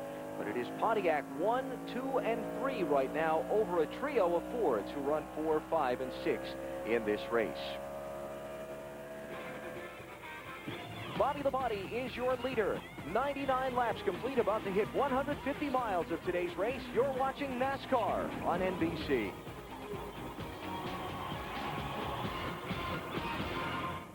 Tonight, the movie Time magazine calls an inspirational and moving event, the greatest story ever told through his mother's eyes, a captivating experience. Never, my son. And TV Guide calls Christian Bale a jolt of electricity. Never. Mary, Mother of Jesus, NBC tonight. Ideal gifts for intense racing fans at BartonBeats.com. See the full selection in the Ford Racing NASCAR showroom at BartonBeats.com. I do about 70,000 miles a year in this car, and I go through a lot of tires. My name is Louis LeBeau, and I drive this cab for a living. I'm also a volunteer fireman. I use this cab to get the fires. Whenever I have to spend money on this car, it comes out of my pocket. He's a top-of-the-line Goodyear. They got him at Walmart. They got BF Goodrich, Goodyear. They got Michelin. That's where I got them right there. I send my daughter in there for tires and oil changes. I know they'll treat her right. They got name-brand tires and oil and great prices. For the Walmart Tire and Lube store, come around to the back door. How you going to beat that? Introducing a whole new idea in breakfast. New breakfast bagel sandwiches. Only McDonald's brings you our tender, juicy steak, egg, and cheese bagel, our zesty Spanish omelet bagel with sausage, and the classic taste of our ham, egg, and cheese bagel. 3 big breakfast sandwiches, all on a toasted bagel baked fresh daily at McDonald's. It's a new day and a new breakfast. Come on in. Did somebody say McDonald's? What do you know? There is something new under the sun. Don't miss the Isuzu Fall into Money clearance. Isuzu Rodeo, Trooper, and Amigo. Get up to $5,000 in savings from your Hampton Roads Isuzu dealer. The white pickup just speed it up to get through the light. Honestly now, if I weren't standing out here with a camera, would you have stopped right here? I'd have been right behind him. Watch the best of Road Rebels, Thursday at 5:30. Never smile at a crocodile. Next Real TV. NBC's presentation of NASCAR is brought to you by ADT, the power that protects more families than any other security company in America. By the all-new Chevy Monte Carlo, the side you show the world is up to you. And by Pepsi, the joy of cola.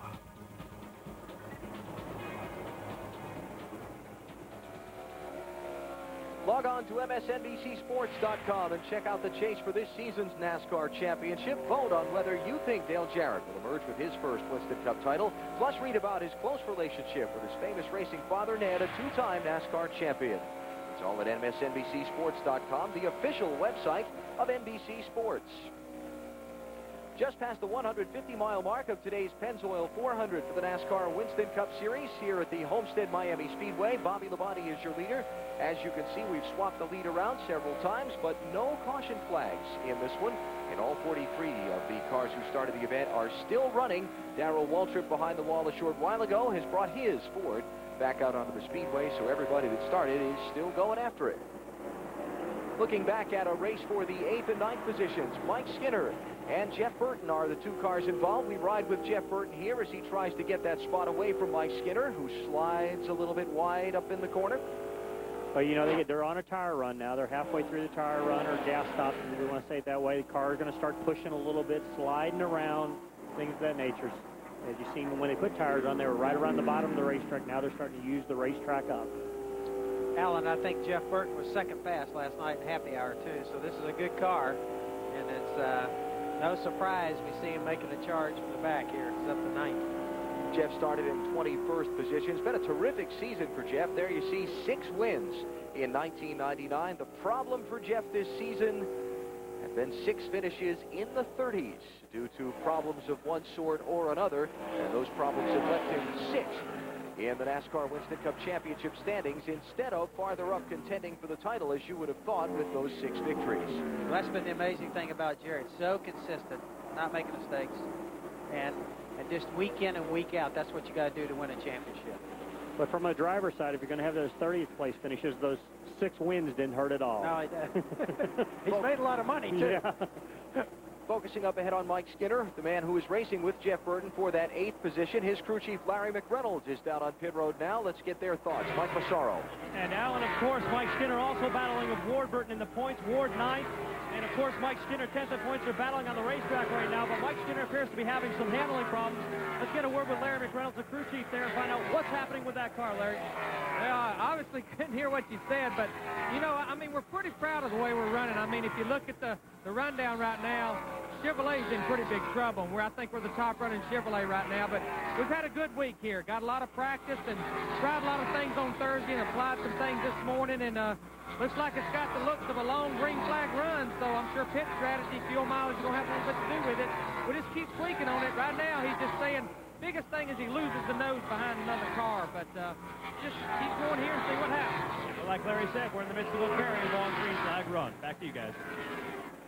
Skinner, a 42-year-old, originally from Susanville, California, making his 109th Winston Cup start. A very avid golfer off the racetrack, and you don't want to get on the golf course with Mike because he's as competitive as on the golf course as he is on the racetrack. I have personal experience with this. Now, Ward Burton is just ahead of Mike. Ward running in the 6th position here. And Ward from South Boston, Virginia, has had some heartbreak this season. 3 different times he's finished in 2nd position to his brother Jeff, but for Ward, it's been a terrific improvement for 1999 over the 1998 season. 18th the final championship a year ago, 9th right now with 2 races to go in this 99 season.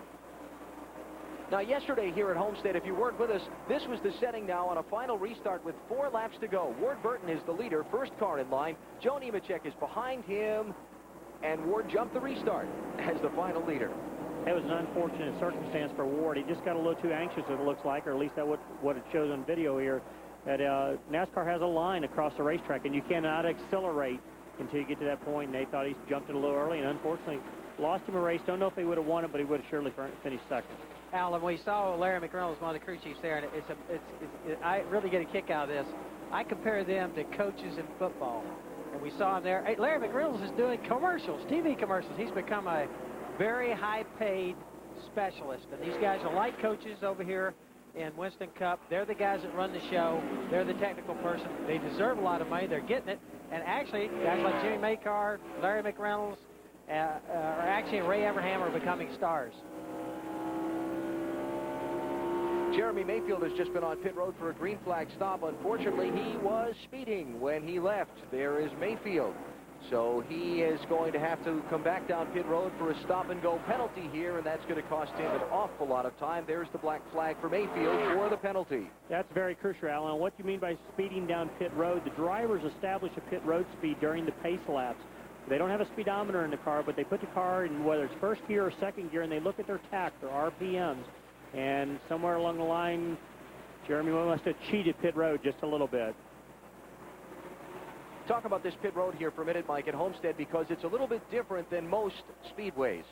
Well, you've got a line starting right here, which is the entrance to turn 3, and you follow this line all the way through here. This is about a mile in length, actually. My line's a little off, but we're right in through here. You drivers can never color between the lines. Yeah. The actual pit road speed starts right about there. So that's how you get onto pit road, is that inner access road around the insides of turns 3 and 4, and then coming off of pit road, it's just the opposite. Yeah, you can accelerate as fast as you want till pit road. Then, right in that area there, you've got another access road, and it comes up right through here. And you come out of turn 2, and you can run as fast as you possibly can right through this area till you come onto the back straightaway, right in that area there. But the problem we got right there is this area right here. Right in here is where they caught Jeremy for some type of problem. He was just so aggressive getting in or getting off pit road. And the reason for the pit road speed limit is safety for the guys who go over the wall to change the tires. You don't want a car running 100 miles an hour down through there and maybe getting out of control. Mike, I don't want you coaching Bobby Labonte. You would have wrecked 3 times there. You had to soften the water and everything. Yeah, but, the sun's on my machine here, so we're doing the best we can. We got the point across, Joe, I think. You got it. You did a good job of that, too. Our crew chiefs always say, hey, race on and off pit road. It's not just a pit stop. You can have a 15-second pit stop, and like you said, Mike, lose 5, 6, 7, 8 seconds. Yeah, this is 1 mile. 1 mile pit road by the time you enter turn 3, and you can run as fast as you can from 3 to 4. Pit road speed down, back off of pit road, back to turn 2. A lot of time can be gained or lost there. And the time lost for Jeremy Mayfield because of the pit stop. He was in the top 10 when he came in the pit road. Because of the penalty, he is back in 33rd position, a couple of laps down. It'll hurt him, especially if a caution comes out before the other leaders come down pit road. He'll get some of it back if everybody else comes through the pit lane before a yellow flag comes out. Mayfield is doing what they call short pitting. We touched on it a little bit earlier in the show. Short pitting means basically you don't need gas, but the tires are wearing, and you can run faster lap speeds with fresher tires. Jeremy's the one that kind of started it early on, got our pit sequence off, basically. And everybody was clocking and saying, hey, look how much speed he picked up. Let's dive down pit road. You've seen Bobby Labonte, Tony Stewart dive down pit road, and then all of a sudden everybody pitted because it was about a 7 or 8 quicker pit window than whatever we planned on, but the track speed, lap speeds were so much quicker. Now, the next pit stops may go a little bit different depending on everybody now in the pits has had a chance to see how and what kind of gas mileage their car gets. Definitely. So we could see some people really starting to stretch things, Mike, as the race goes. Definitely, Joe. Along with it, they've also checked tire wear. We've seen a problem on David Green's tire where they had too much camber in the right front, which means the top of the tire was laid in. The more camber you put on it, the more grip you get with the front tires. The leaders all pitted at lap 59. We are at lap 117 now, so we should have another round of pit stops for all of the front runners very shortly. So we'll take a break and come back with more in just a minute. Bobby Labonte leads. You're watching NASCAR on NBC.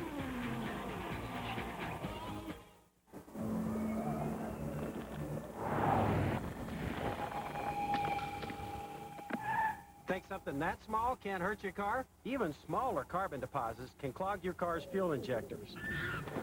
So use Gum Out Extra Fuel Injector Cleaner to get rid of deposits for smoother overall performance.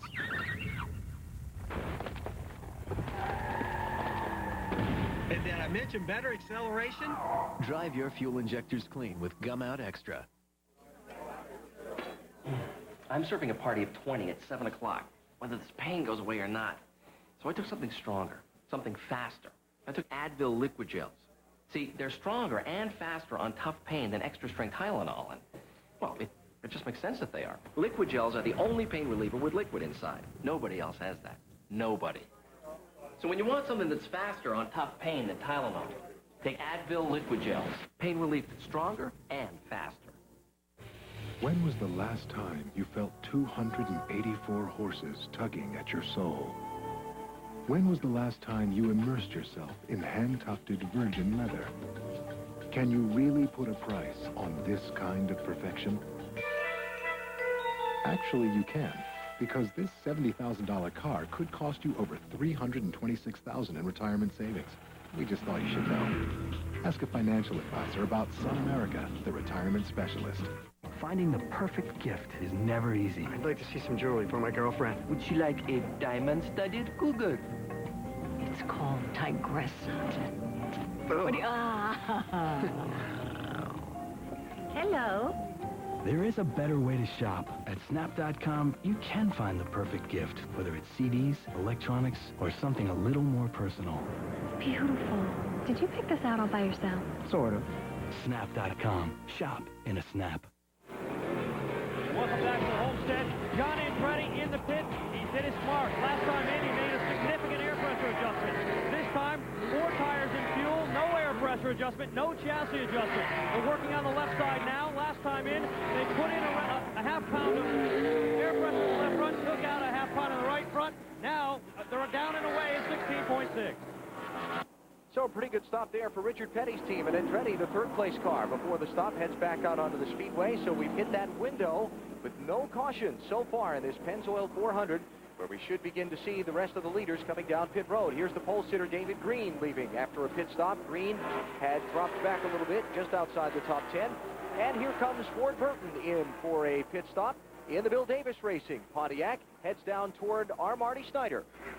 And Ward describes his car as erratic. It started off pushing on this run, and then they got a little too loose. So what they're going to do is they're going to make a track bar adjustment.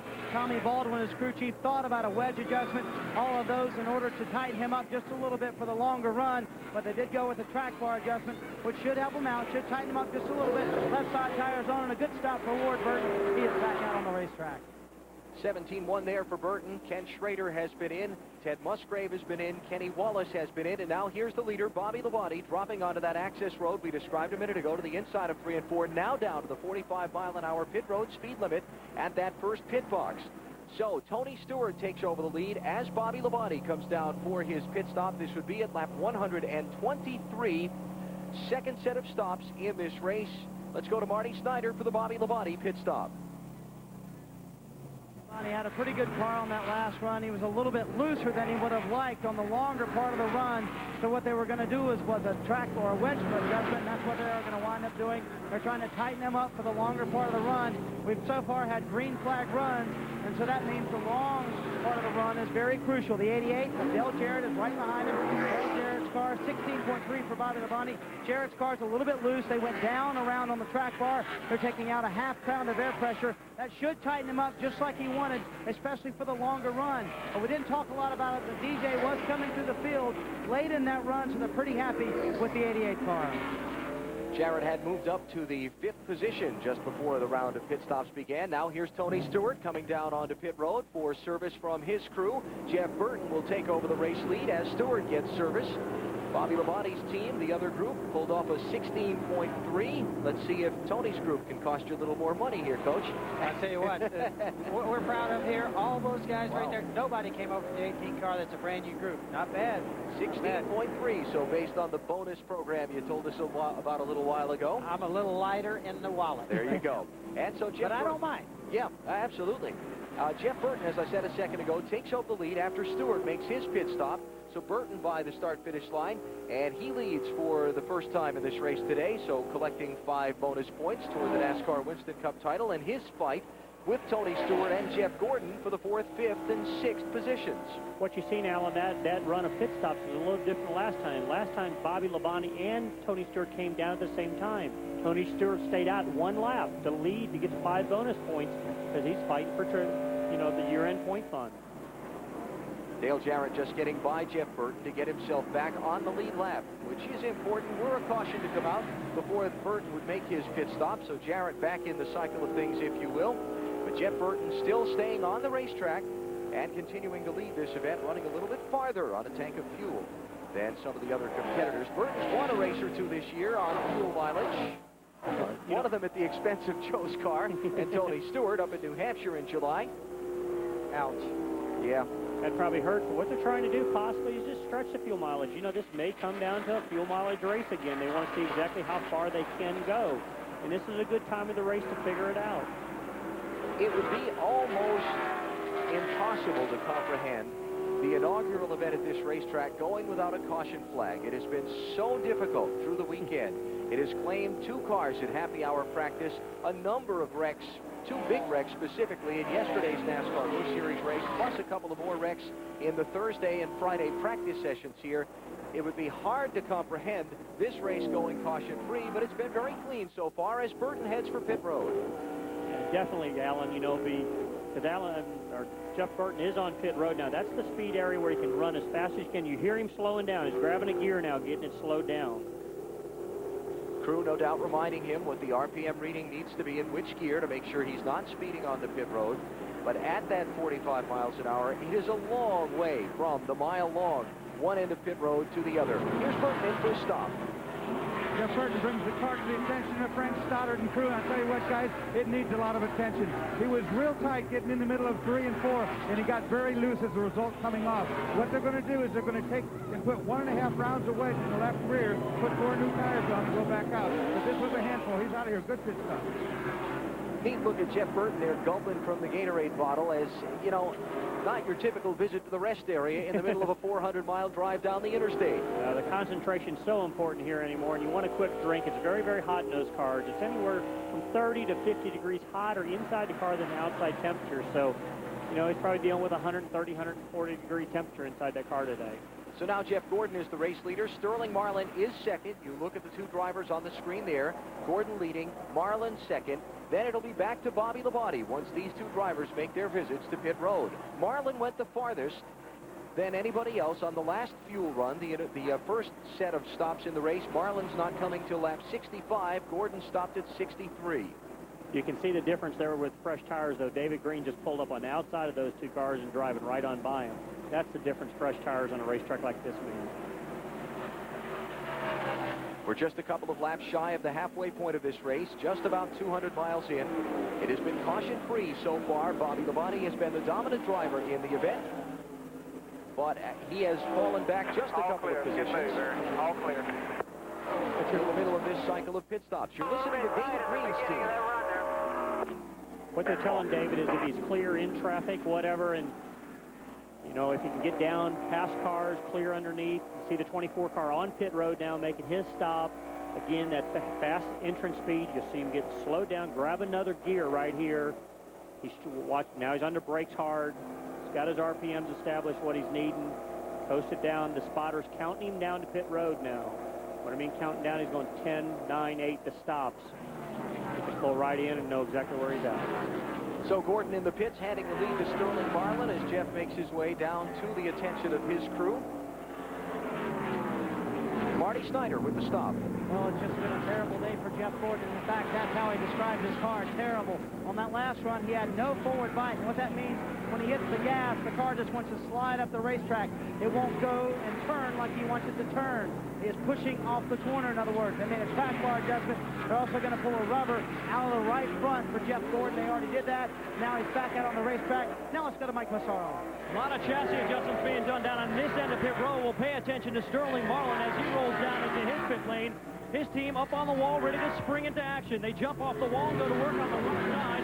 They'll take 2 tires there, immediately go to work on the chassis. The wrench is back in on the bolts. They haven't made a move yet. We don't know what they're doing, and they're going to take out 1 round of wedge on the right side. They're going to work now on the left side, 2 tires there, 2 cans of 76 racing fuel, still up on the jacks. Team still going to work, and finally down and away. A good stop for Sterling Marlin. 17.3 seconds. So Marlin, after leading a couple of laps, heads back up onto the speedway, and that hands the top spot back to that man, Bobby Labonte, who has already led 110 of 133 laps in this race. Alan, we see with a pit stop, you see that what happened to Gordon there, an ill-handling car, a lot of changes, and as a consequence, over a 19-second pit stop. You got to make a lot of changes on the car, and it also affects your pit crew. We've talked about this long entrance and exit to pit road. We are timing people through that whole process, the time they hit the access road to the time they leave it and get back onto the racetrack. And, Mike, that's really an important number. Well, it definitely is. You know, it's very quick. The two Gibbs cars are very close together. John Andretti beat him by just a little bit, a half of a second, getting on and off pit road. Bobby Labonte, your race leader, has just completed the 200-mile mark of this Pennzoil 400. Halfway home this afternoon, Labonte leading Tony Stewart, John Andretti, Mark Martin, and Dale Jarrett trying to lock up the NASCAR Winston Cup Championship here today. You're watching NASCAR on NBC.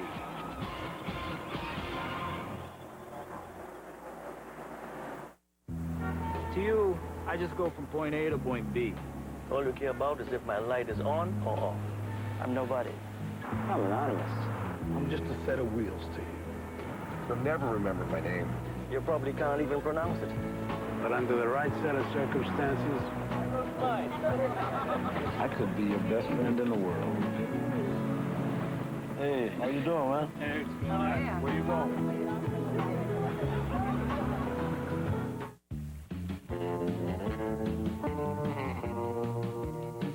Thinking about hair loss?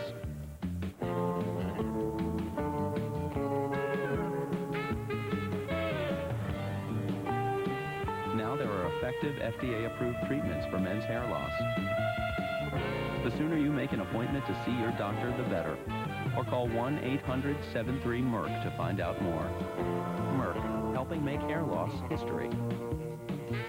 To prove the power of interstate batteries, today I'm racing the family cruiser with my family and a couple of close friends. Currently, we're running third. Make that second and the battery's doing just fine. Joe and Norm are catching a few rays. Junior's enjoying a race of his own. And looky there, my wife's getting a full makeover. Heck, we got us a regular family outing here. Interstate, the official battery of the family car. Flip. What's happened to the nightlife as we know it? New Sprint Nickel Nights, that's what. Now calling card calls are just 5 cents a minute too, all night long. 5 cents a minute at home and on the road. Wherever you are, you're free to talk the night away. And isn't that the point of contact? Move to Sprint Nickel Nights. Call 1-800-PEN-DROP. Next Saturday, senior quarterback Jarius Jackson and the Fighting Irish of Notre Dame play their home finale versus Boston College. Next Saturday at 2:30 Eastern on NBC. Budweiser, the official beer of NASCAR, is the proud sponsor of the Bud Pole Award, presented to the fastest qualifier at each NASCAR Winston Cup event. NASCAR has visited 6 new facilities in the 1990s. Mark Martin took the inaugural Bud Pole at New Hampshire International Speedway in the summer of '93. 1 year later, Rick Mast became the first to go into the record books at the historic Indianapolis Motor Speedway. His run garnered him the Bud Pole bonus and honors of leading the field to the green for the first Brickyard 400. When the series returned to Southern California in June of 1997, Joe Nemechek won his first career Bud Pole at Fontana, sparking his nickname of Front Row Joe. When Las Vegas Motor Speedway opened in March of last year, it was Dale Jarrett who hit the Bud Pole jackpot. Friday here in Homestead, David Green added his name to the list of inaugural Bud Pole winners and will join all of the 99 Bud Pole winners for the Bud Shootout at Daytona in February 2000. Since 1979, Anheuser-Busch has awarded more than $7 million as the title sponsor of NASCAR's Bud Pole Award program. David Green, today's pole sitter, about to be overtaken by the race leader, Bobby Labonte. Had put 1 lap down. Green in 14th position, goes behind the leader. It has been that kind of a day for Labonte as he pursues trying to keep from being closed out for the NASCAR Winston Cup title. He has led. Need to run another 40 laps. Listening to David Green's radio there, giving him some instructions. Bobby Labonte has just been the man, the story of this race so far. Labonte started this race in the 3rd position. He moved to the front at lap number 27 for the first time and basically has not given up the lead except for a series of green flag pit stops. There's John Andretti up to 3rd position now as we look at our Pennzoil stop and go pit summary. You know, that's just, it's amazing. I'm sitting up here from a driver's perspective and realizing how good Bobby Labonte and John Andretti are running today. Their cars are just driving absolutely perfect. I've watched them throughout the event, and they're just a torrid pace right now. You know, they're making the rest of the guys' day a really long one here, unfortunately for them. Without cautions, too, if you miss the setup a little bit, for instance, start the race, Mike, you know, a little bit off, then what happens is, hey, you get lapped in a hurry, and it can ruin your day. Yeah, definitely. And what you're seeing also, Joe, we dealt with a lot of wind. We still got a little bit of wind here, but not near what they'd had in practice yesterday. So there was a lot of problems off of turn 2 getting the car free enough, and maybe they overcompensated. And unfortunately, for my brother's sake, it looks like Bobby Labonte's getting ready to put him a lap down. Rusty Wallace running in 14th position, about to be overtaken by the leader, Bobby Labonte. As you look at our race summary, upper left of your screen, chance to check out where your favorite driver is running. There's Jeff Burton back in 7th. Solid day for Kyle Petty so far. Started 16th. He's up into the 9th spot. There's Dale Earnhardt rounding out the top 10. Jeffrey Bodine with a good solid day. And Rusty Wallace, the last one on the lead lap, in 14th position. What you're going to continue to see here, Alan, Rusty's going to drive just absolutely as hard as he can to stay ahead of Bonnie. He's going to try to cut down in front of him a little bit if he can, but he knows how good a driver Bobby is. Not going to worry about him being there. Hoping Bobby give him a little bit of a break to try to stay on the lead lap. It's kind of give and take. You know, this might be next week Bobby might need this same break. Rusty's fighting him hard, trying to keep up there, hoping for a caution to be able to get back into this thing. Yeah, right now everybody's screaming there's debris or something somewhere, hoping, but I don't think they're going to go for it right now. And I don't think Bobby's going to go for letting Rusty stay on the lead lap either. You do develop a relationship with those drivers, the guys you can trust. And you watch these guys in happy hour or something, they have a tendency to run with some of their buddies. And then, of course, the other side of that, some of these guys, I've heard Bobby at different times, hey, look, I don't want to run with this guy, afraid of this guy. And so there's a lot of that. Hey, it's day in and day out, week to week, a lot of races, and you develop, I guess, over a period of time, you kind of have to earn your way. That's one of the things you worry about a rookie. Tony Stewart, has he earned his way? Do the guys trust him? Will they race with him? Saw Ricky Rudd bypass Dale Earnhardt there for the 10th position, and a little wave out the window after he went by to thank Earnhardt for giving him room to take the spot. Earnhardt's car looking like it's a little wide as he goes through the corners, or wider than he wants to have. Look at the race summary now as we are just past the midway point of today's event as Earnhardt goes way wide once again up in the corner. Bobby Labonte, the leader, 12 lead changes, but frankly, mostly due to the fact that we've had all green flag pit stops in this one. A blistering average speed of over 143 miles an hour on this flat mile-and-a-half track. And the only car not on the speedway is Darrell Waltrip, whose machine has been retired with some pretty significant handling gremlins. Drivers who have led the race today, David Green out in front for the first 7 laps. John Andretti has led for a while. Bobby Labonte has spent most of the time out front, also leading at least 1 lap. Mark Martin, Dale Jarrett, Mike Skinner, Jeff Gordon, Sterling Marlin, Tony Stewart, and Jeff Burton. And again, we have 13 cars on the lead lap at this point. Labonte, Stewart, Andretti, Mark Martin, Dale Jarrett, those the first 5. Then the brothers Burton in 6th and 7th, Ward and Jeff, followed by Mike Skinner, Kyle Petty, and Ricky Rudd down through 10th position. Then the final 3 on the lead lap are Dale Earnhardt, Jeffrey Bodine, and Jeremy Mayfield. And there's Dale Jarrett continuing to try and lock up the NASCAR Winston Cup title for 1999. Started the race in the 12th position. He has led a lap, and he is running in 5th position right now. Let's go down to his pit and hear from crew chief Todd Parrott with Marty Snyder. Well, he hasn't lit the world on fire, but he's in 5th. Todd, are you happy with the day so far? Yeah, right now, seem to be pretty pleased. We kept adjusting on this thing all day. Started out a little bit loose, and you know, we practiced happy hour yesterday. It was pretty cool. So just missed it a little bit, but the car seems to be pretty good. And running in the top 5, that's what we got to do. And having great pit stops and just keep tweaking on it. Who knows? If we do get a caution, we might get up there and have a shot at winning this thing. That's what we're here for. And that's what they would love to do, win this thing. But the goal, as we said in the first part of the race, just finish 8th and nothing else matters. If Bobby Labonte wins the race and leads the most laps, as he appears to be in good shape and doing it, it's 8th or better for Jarrett to lock up the title. He's running 5th right now. Just past halfway in the Pennzoil 400 at Homestead. You're watching NASCAR on NBC. This is the story of the last-minute elves. Two panicky elves ran into Big K. Oh, my. At first, they were frantic and filled with fear till one of them yelled, "More toys over here!" Goldberg, and that's Pokemon, Pikachu, and more. One of them was obsessed with Nintendo 64. Hurry, hurry, hurry! What is with that voice?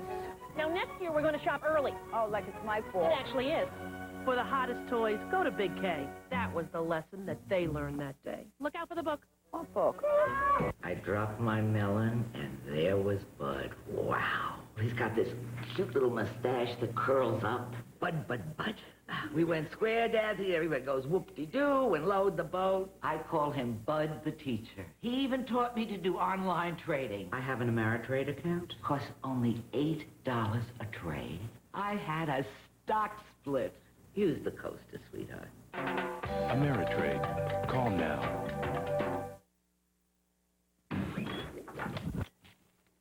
Oh.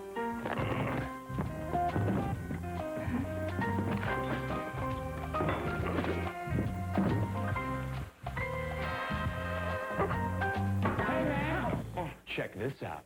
I got it, Bob. But this will last you 2 years. Guaranteed. Cool. Philips, light bulbs that last.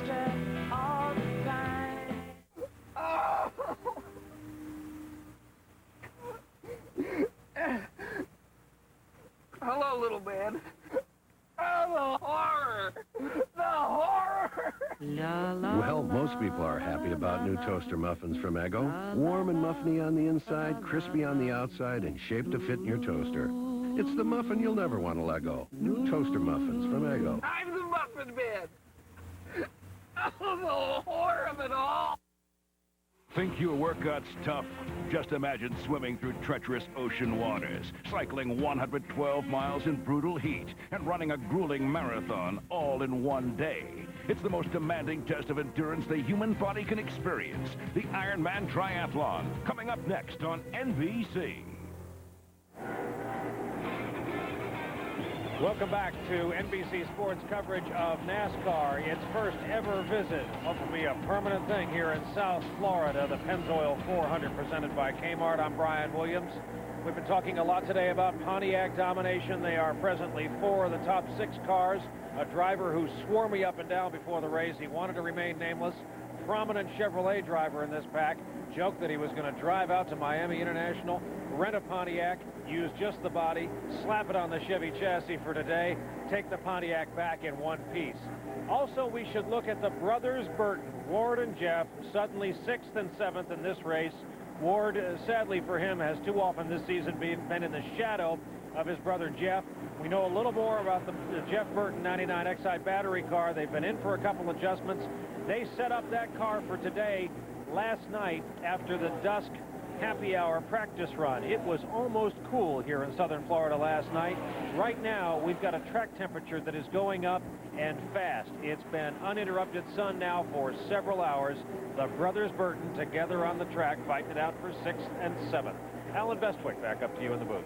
Brian, thank you. As you look at Ward and Jeff going at it for that position there, Ward with a little wiggle in the middle of that corner, but Jeff not able to dust him off for that position. And let's talk about weather conditions and their effect on race cars for just a minute, Mike. When you set yourself up with a little bit cooler temperature than you get on race day, it does to the race car what?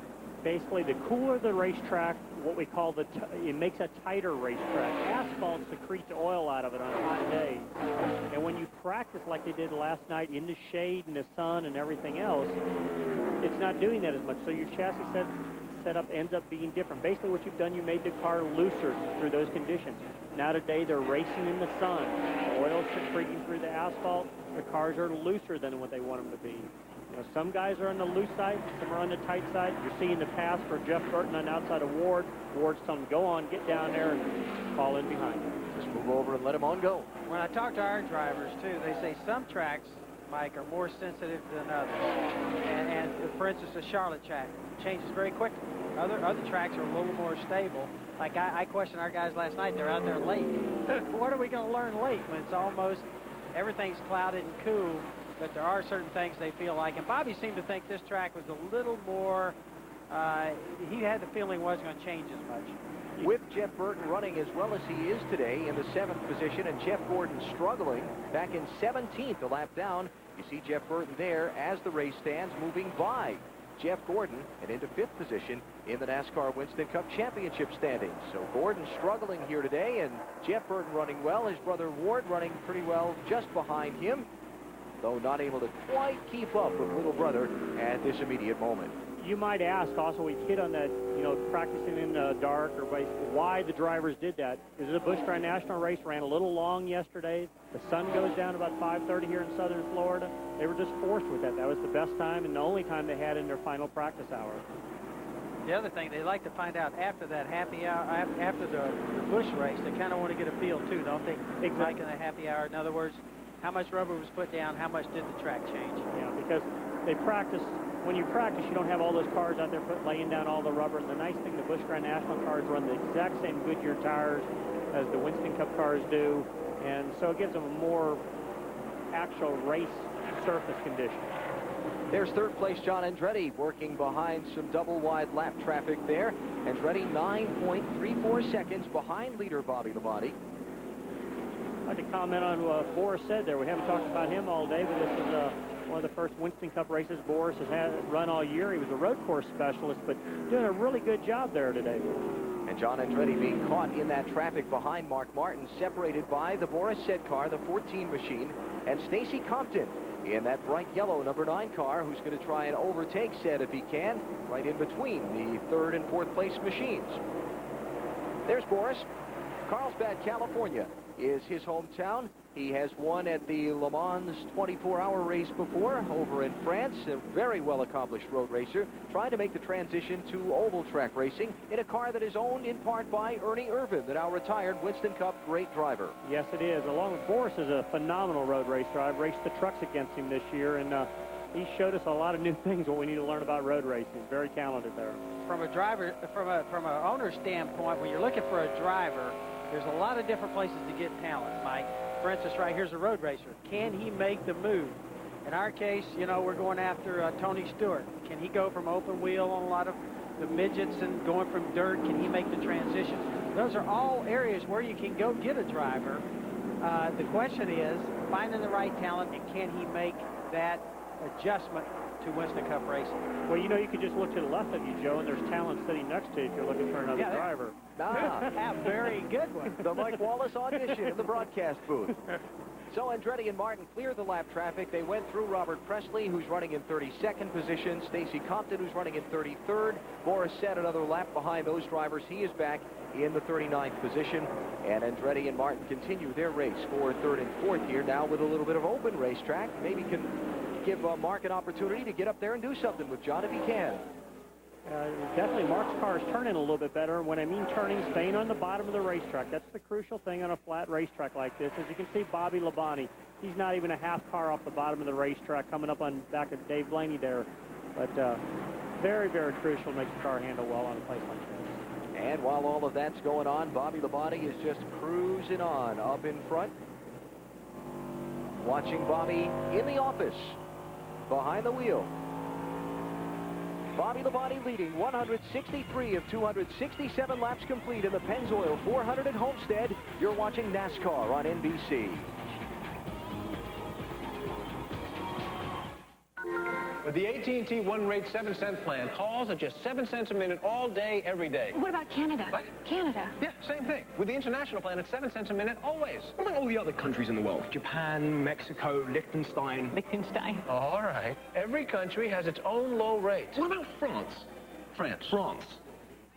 Same low rate as France. Great. I'm going to go call France. Which is right near France. 7 cents to Canada and great rates around the world. Call 1-800-4-WIN-RATE to enroll. If you're looking for horsepower, look at Chevy Silverado. Because Silverado has the most powerful V8 of any 4x4 pickup. More powerful than Dodge. More powerful than Ford. 300 horsepower. That's why it's the truck. Silverado from Chevy.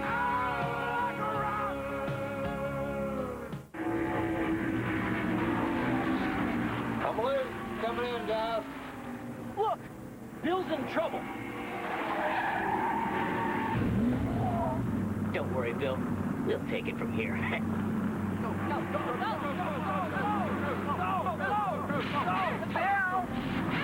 Here. Where can you always find a fast and friendly drive-thru crew? Did somebody say McDonald's?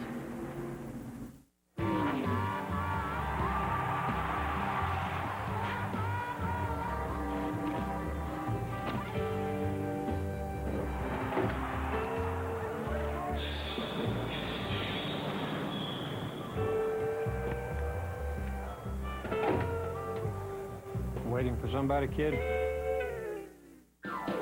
He's done this for my mom, my dad, my uncle. How much stuff you got in that bag? Wednesday on NBC, critics are raving about The West Wing. It's smart, sexy, and superb. Do you like opera? You're asking me out on a date. And now the viewers for quality television have voted it the best new drama of the season. What did I ever do to you? Don't stand there and ask the question, John. The West Wing, 9, 8 Central, NBC Wednesday.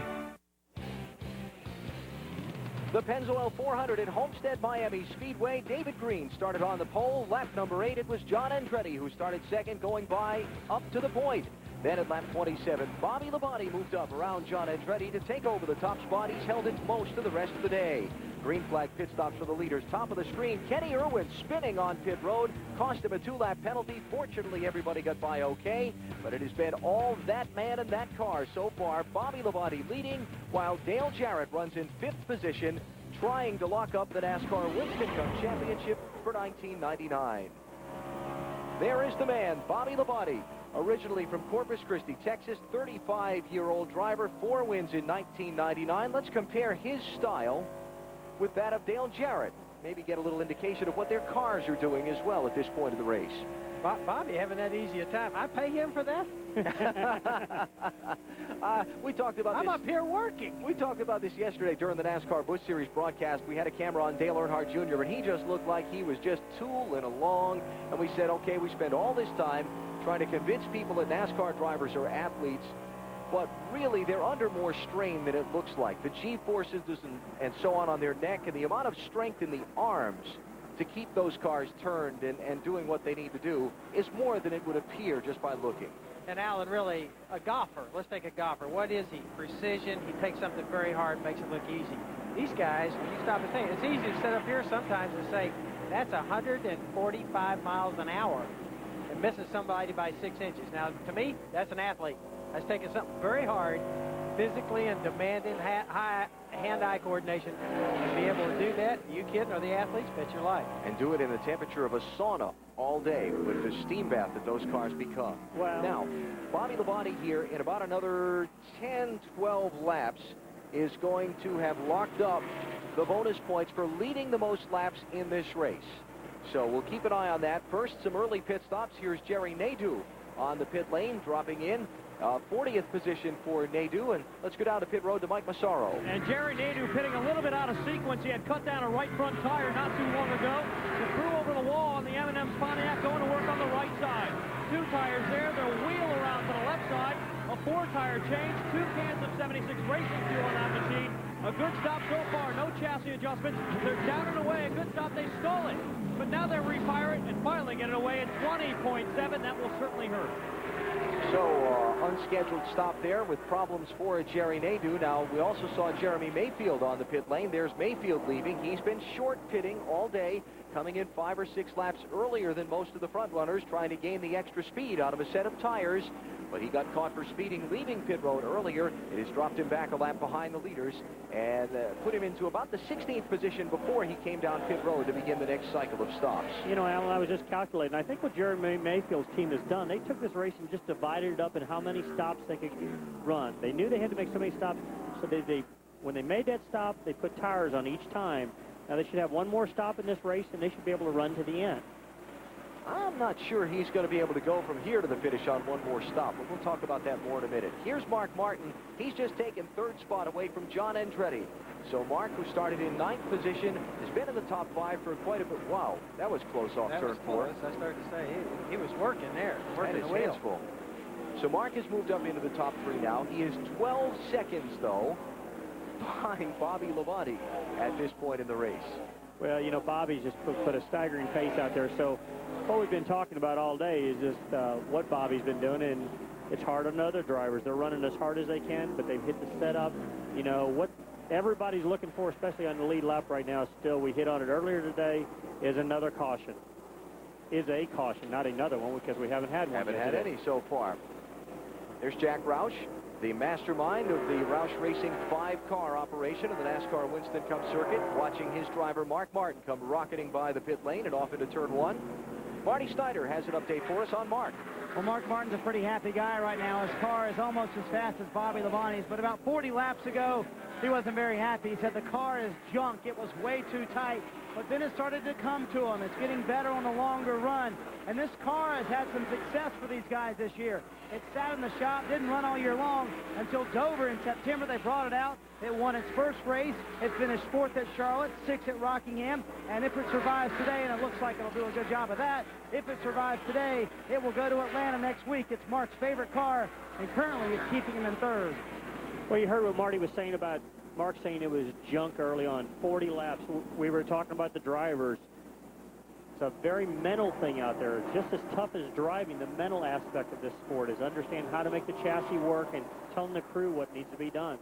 Those veteran drivers have a way of making that, this is a dump truck. I hate it. There's all those different stuff. Man, I hate that as an owner. I'm standing there going, oh, my gosh, we've had it today. Looking up from Mark to the top 2 drivers, Bobby Labonte and Tony Stewart, and looks like Tony's starting to close in on Bobby just a little bit. He's got it down to 1.7 seconds, the distance up to the race leader. There you see some of the intervals. It was 1.95 seconds, and obviously Tony caught up in a little lap traffic between lap 175 and 176 that caused him to lose that ground.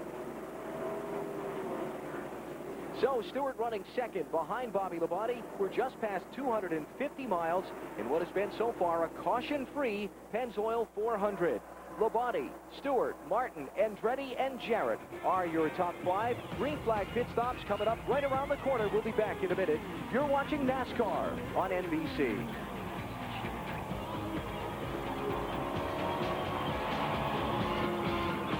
Tonight, in the blink of an eye. On the left! Everything can change.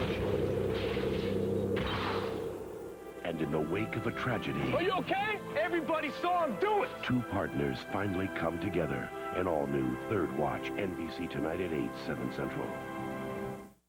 I honestly recommend that you use Glidden paint, because I've used it myself. Paint's really simple to apply. It's not only easy to spread, but it has great coverage. It's going to stay true to its color. It's not going to fade out. Scrub away with Glidden, it's not going to hurt it. And the customers are always so satisfied when they come back for more. We do matching. We'll take whatever color people need. We match it up. We've got the experts that can show you exactly what you need. I like it when the people come back and tell you how successful the job ended up. Home Depot and Glidden walk hand in hand. It's a great partnership.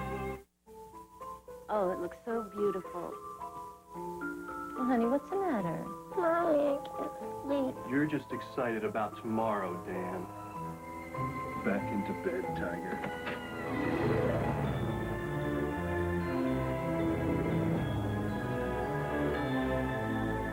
Come to Lowe's for a great selection of trees and trimmings at prices so low, you won't know when to stop decorating. Lowe's. Great gifts, great prices. For your car's performance, fill up with quality Citgo gasoline at most Sentry Food Marts. Sentry, where we make it easy to get in, get what you want, and get going. Today at Sentry, check out this deal. Get beer deals at Sentry, including Miller Lite, Genuine Draft, Ice House, and Coors. In the big 12-pack of bottles, only $7.59. For all the convenience store deals you want, make it Sentry Food Mart. Check it out. How to Raise Successful Kids, Tuesday at 5 p.m. NBC's presentation of NASCAR is brought to you by Pennzoil with Pure Base, made for the way you drive. Stop Gold Pennzoil. By Route 66, jeans, clothes, it's not Main Street, only at Kmart. By Visa, it's everywhere you want to be. And by the irresistible taste that makes you say, did somebody say McDonald's? 59 laps. Limping. I mean, Looking down on the Homestead-Miami Speedway as the Pennzoil 400 continues live on NBC Sports from the Bud 1 airship. For all NASCAR fans, this Bud's for you.